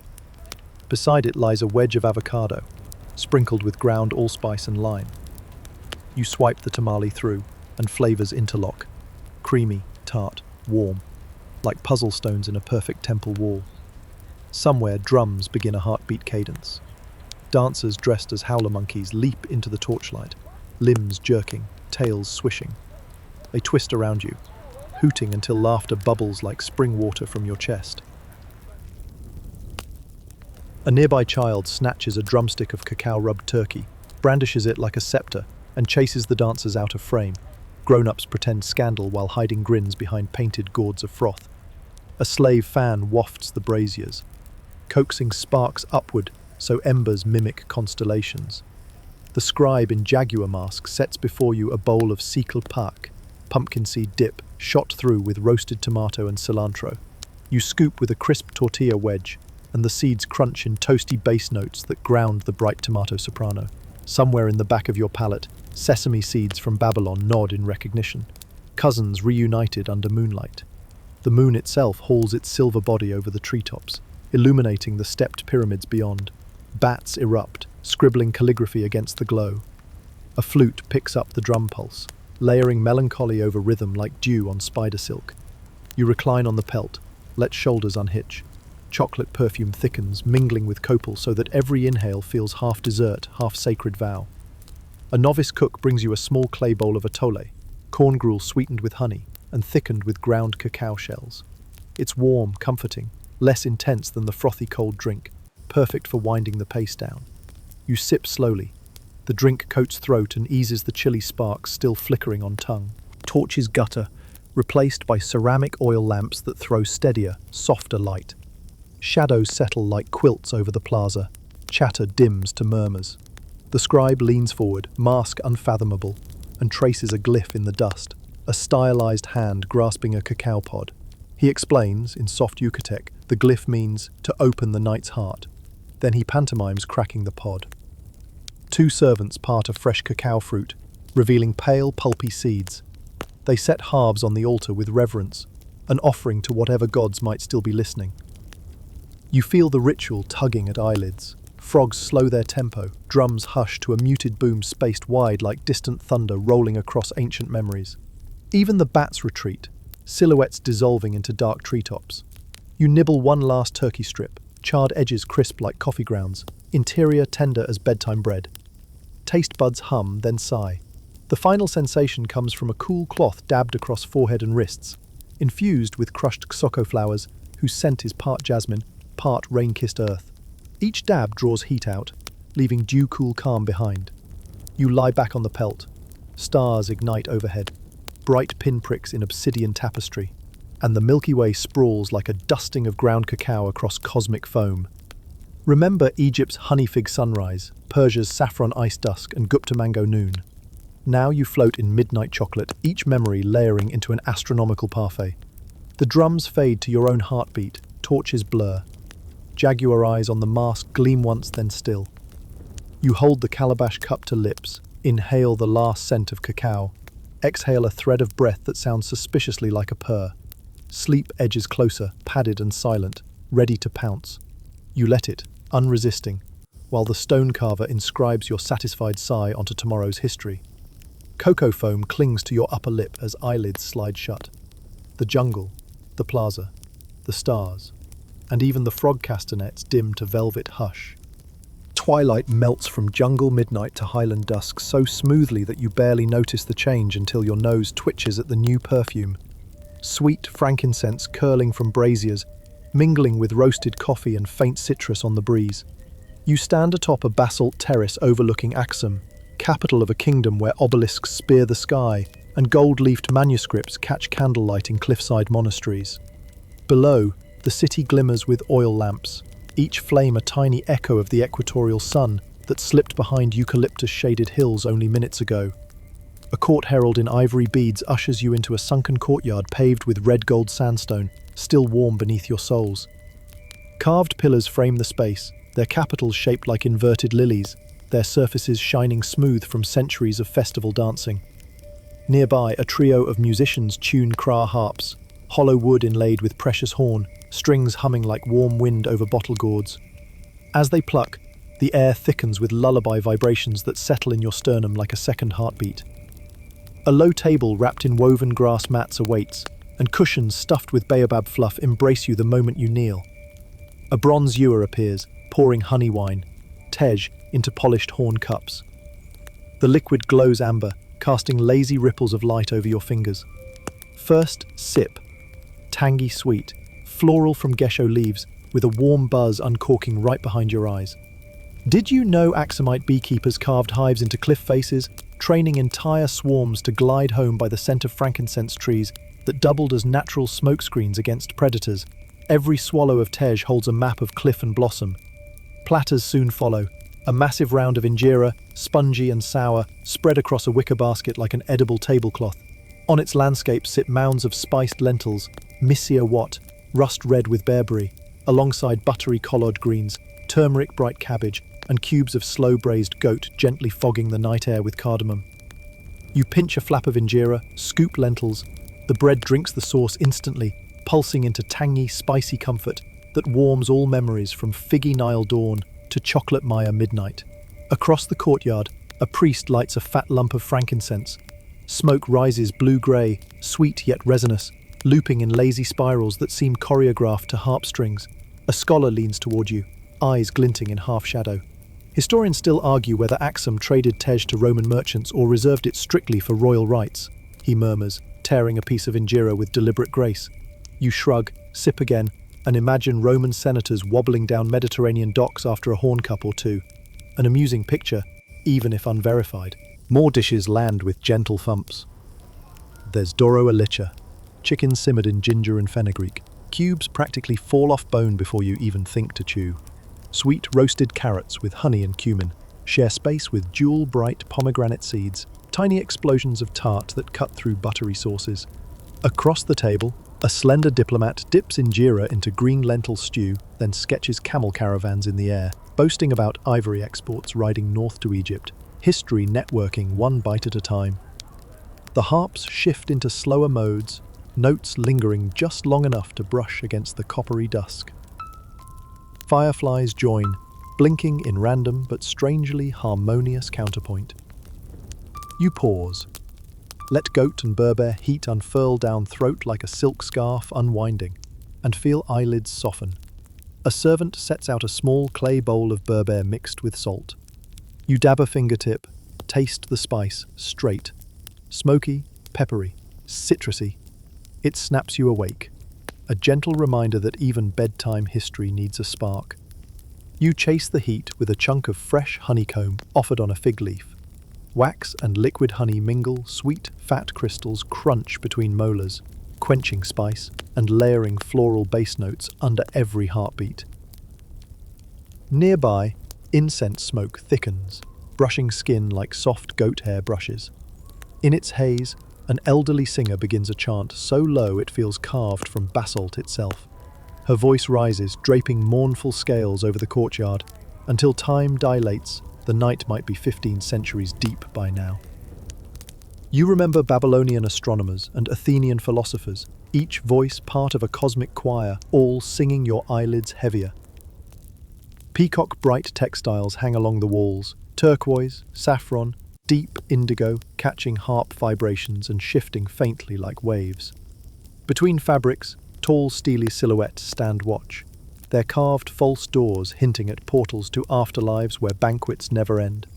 You wonder if future travelers will nibble holographic injera while dreaming of you, time's sleepy eyewitness. The meal glides onward.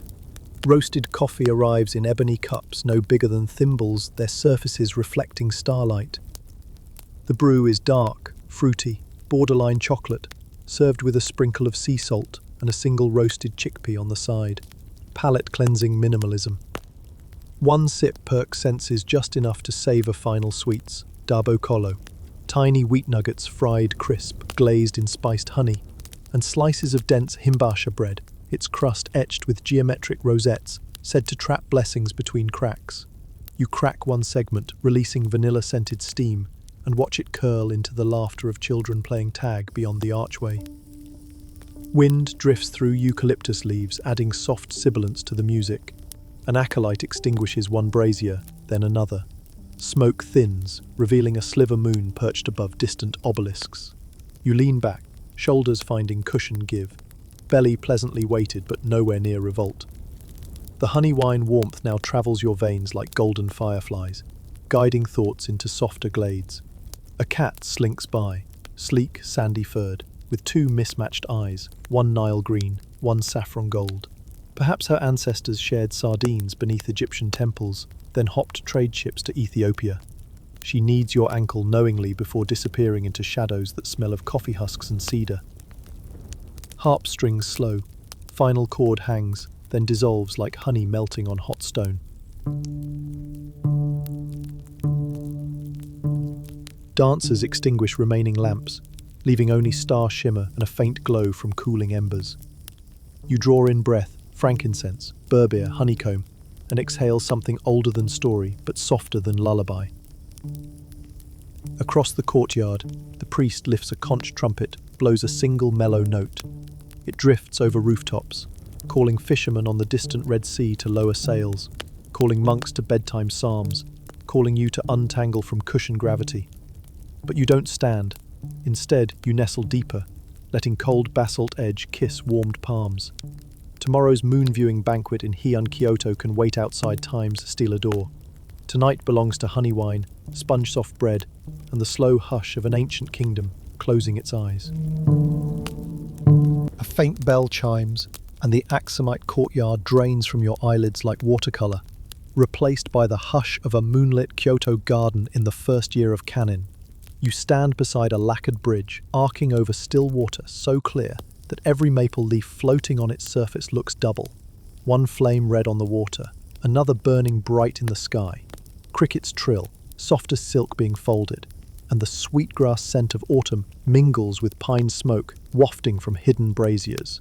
Somewhere beyond a screen of bamboo, a flute releases a single high note that seems to hang in the night, the way the crescent moon hangs above the eaves. A court attendant in layered robes of russet, amber, and cream greets you with a low bow. Each sleeve is an embroidered gradient from chrysanthemum yellow to persimmon orange.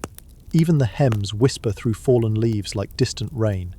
You follow her along a stepping stone path, lit by stone lanterns, their candles sheltered behind mica panels. The path leads to an open pavilion, perched beside a koi pond. There, nobles recline on silk-covered tatami, sleeves artfully arranged to display subtle colour combinations that could make a modern Pantone chart weep with envy. You settle onto a brocade cushion, cool beneath you, yet warmed in patches from lantern glow. A lacquer tray arrives as quiet as a falling petal. First, a clay bowl of chrysanthemum rice, pearlescent grains tinted pale gold from petals stirred in during the final steam. Steam rises, carrying the faint herbal bitterness of the flour, an aroma as delicate as parchment poetry. Did you know?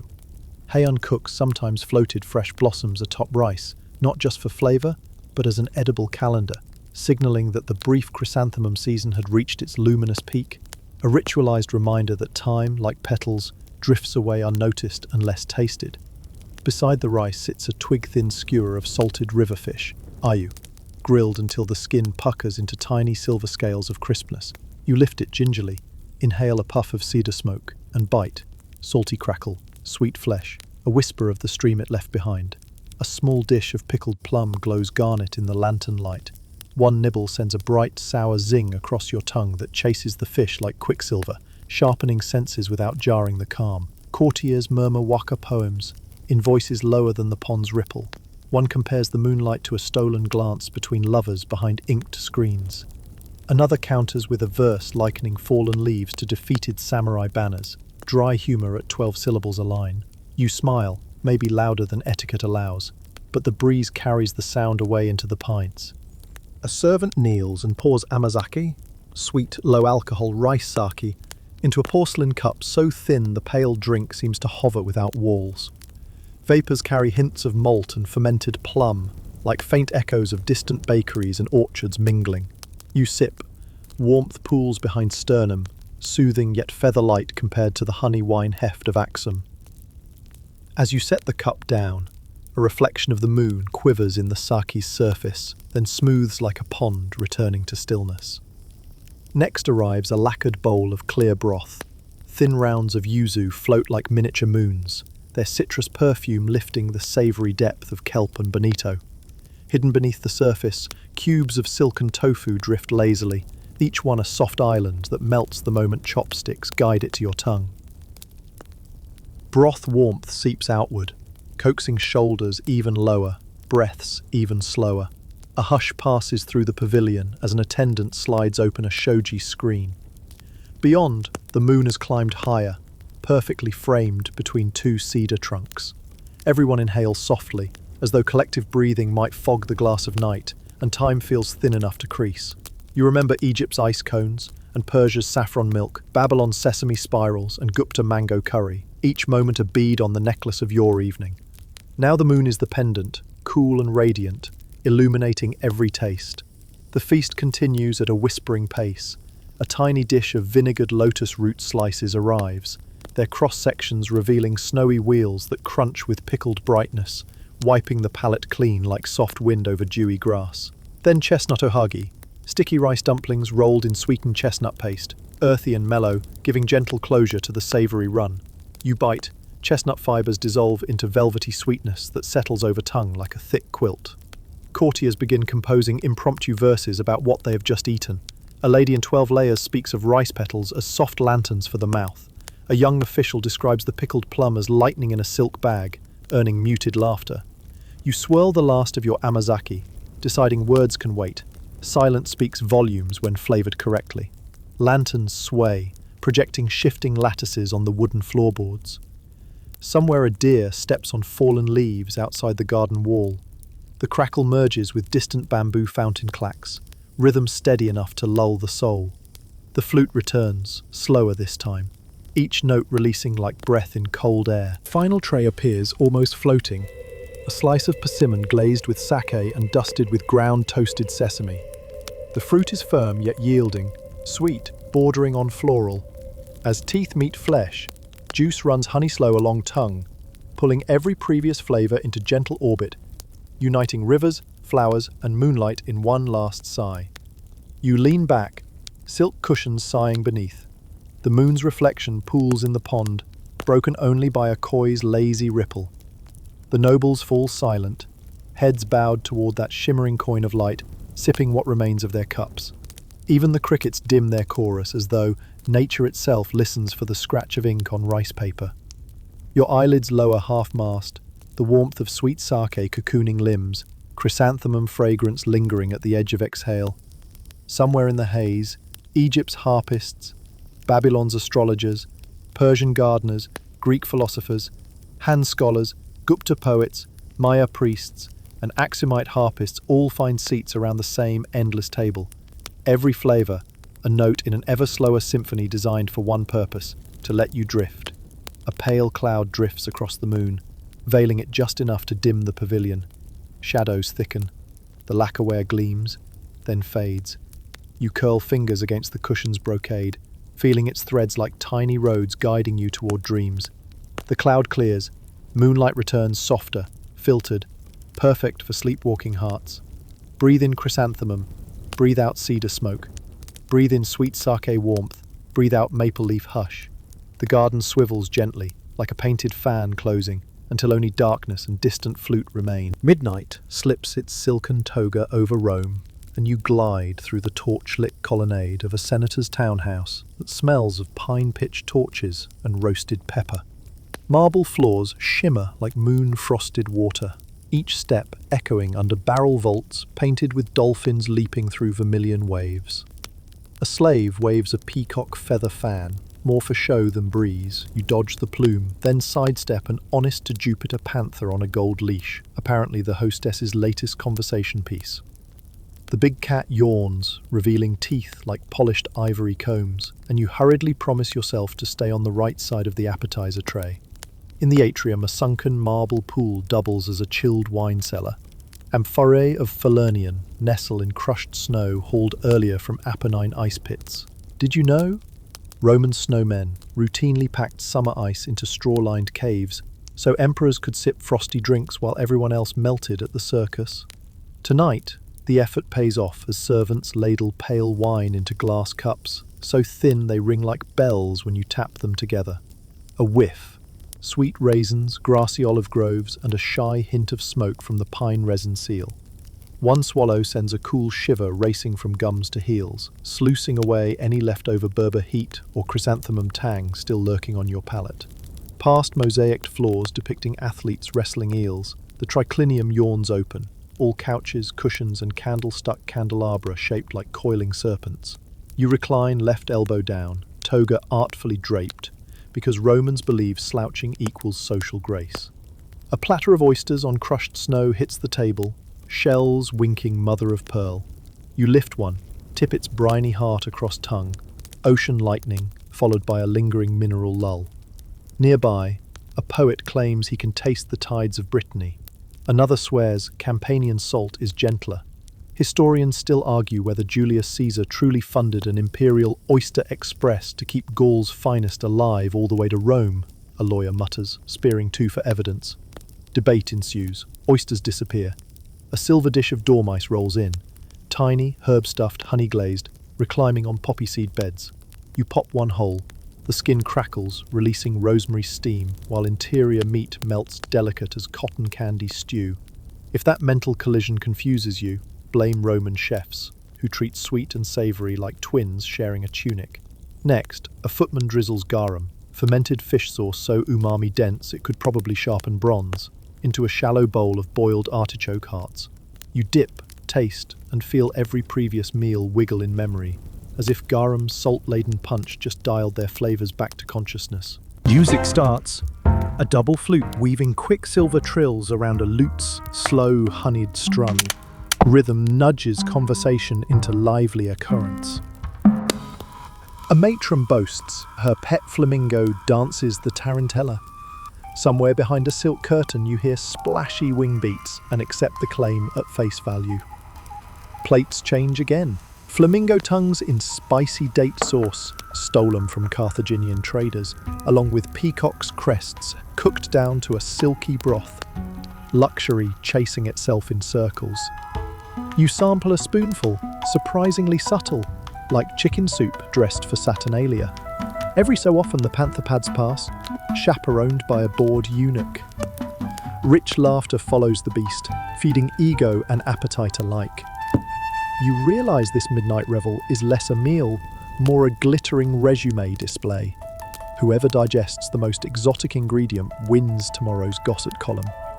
Luckily, you're a time traveller, already stamped by saffron ice, maple leaf hush, and cacao-rubbed turkey. You nibble another oyster, this one splashed with pomegranate reduction, and contemplate how tastes evolve yet stubbornly cling to salt, sweet, fat, crunch, just arranged in new dialects. Dessert arrives on a revolving marble platter carved with herons. Fried honey fritters called globuli. Their ricotta dough spheres drenched in honey, dusted with cracked pepper. One bite and you're chewing a warm cloud, spiked with gentle hint. Pepper playing the part modern chefs give to chili or sea salt. Beside it, candied rose petals sparkle like crystalline confetti, fragile enough to fall apart on breath alone. You let one dissolve on tongue, perfume blooming into floral sugar ribbons that float up the nose like spring gossip. A scribe reads aloud a newly minted satire, skewering senators who order panther print cushions while Rome's aqueducts crumble. Everyone laughs too loud, proving satire's bullseye. The hostess waves away potential awkwardness by summoning the bath slaves. Murmuring, you're escorted to an adjoining caldarium where marble tubs brimming with warm, violet-tinged water steam in torchlight. Petals and drops of rose oil surf lazy eddies. You slip in. Heat swaddles muscles, while a slave pours more Falernian. Stone ceilings magnify each drip into cathedral echoes. Even the panther's distant rumble becomes a lullaby bassline. Steam blurs mosaics until Poseidon's horses morph into abstract swirls. You float, sipping cool wine in hot water, the sensory push-pull, lulling mind toward that fuzzy border Egypt's harpists and Kyoto's crickets already scouted. A perfumer passes, sprinkling saffron-infused snow crushed to powder, a golden hush that melts on shoulders, combining Persia's gardens and Han Palace dawn in fragrant reunion. Someone brings a final dish. Shaved ice flavoured with mulled grape must and fig syrup. It's Rome's chilled nightcap, bridging phosphorescent oysters and the moon's reflection trembling atop your bathwater. You spoon a mouthful, sweet, earthy, cold, and feel the journey rounding its last curve. Nile honey, Babylonian sesame, Persian saffron, Greek resin, Han jasmine, Gupta mango, Maya cacao, Axum honey wine, Heian chrysanthemum, now Roman garum and peppered honey. After flavours stack like marble courses in a triumphal arch, each supporting the next. All crowned by the starry ceiling, you glimpse through the bathhouse oculus. Steam fades to mist. Music drifts softer. Conversation lapses to pillow talk tones. You let fingers dangle, tracing lazy circles, eyes half shut. Garum tang lingers, but peppered honey coats it in velvet. The panther yawns, curls on a heated tile, and everyone agrees bedtime has conquered banquet. The torches gutter lower, and a hush tumbles through marble halls the way night fog slips along the Tiber. You ease from the bath, wrapped in linen softer than fresh injera, and step onto mosaic flooring warmed by hidden braziers. With each slow breath, steam lifts from your skin, carrying hints of pepper, rose and cedar up toward the dark, coffered ceiling, scents rising like lanterns into stillness. Exhale gently, feel shoulders unhook, muscles unspool. Imagine every flavour you've tasted tonight: oyster brine, sweet persimmon, saffron milk, floating like tiny paper boats on a wide, calm river. One by one, they drift beyond view, until only the river's quiet shimmer remains. The marble beneath your feet cools, encouraging toes to rest, ankle by ankle, knee by knee, until legs sink into cushions as softly as dusk draws down a canopy of stars. Somewhere, a distant water organ sighs its last note, leaving the air thick with comfortable silence. You picture the pet panther folding into a circle, tail draped over nose, breathing deep, slow, steady, an effortless rhythm you can borrow. Inhale through the nose, counting 4 heartbeats. Pause. Exhale longer, letting day's final tension trickle away like warm honey. The marble oculus overhead frames a slice of sky, ink dark and sprinkled with faint constellations that once guided Egyptian barges and Polynesian outriggers alike. Let those pinpoints glow softer, dimmer, until they resemble grains of powdered sugar scattered over sleepy figs. Your eyelids follow suit, lowering like silk screens, breath shallows evenly spaced. Thoughts thin into gauzy ribbons, then coil into quiet spirals. No need to chase them, let them fall. You've dined with pharaohs and philosophers, poets and priests, panthers and peacocks. Their voices fade to a shared whisper of rest. And so you do, allowing the dark to fold around you like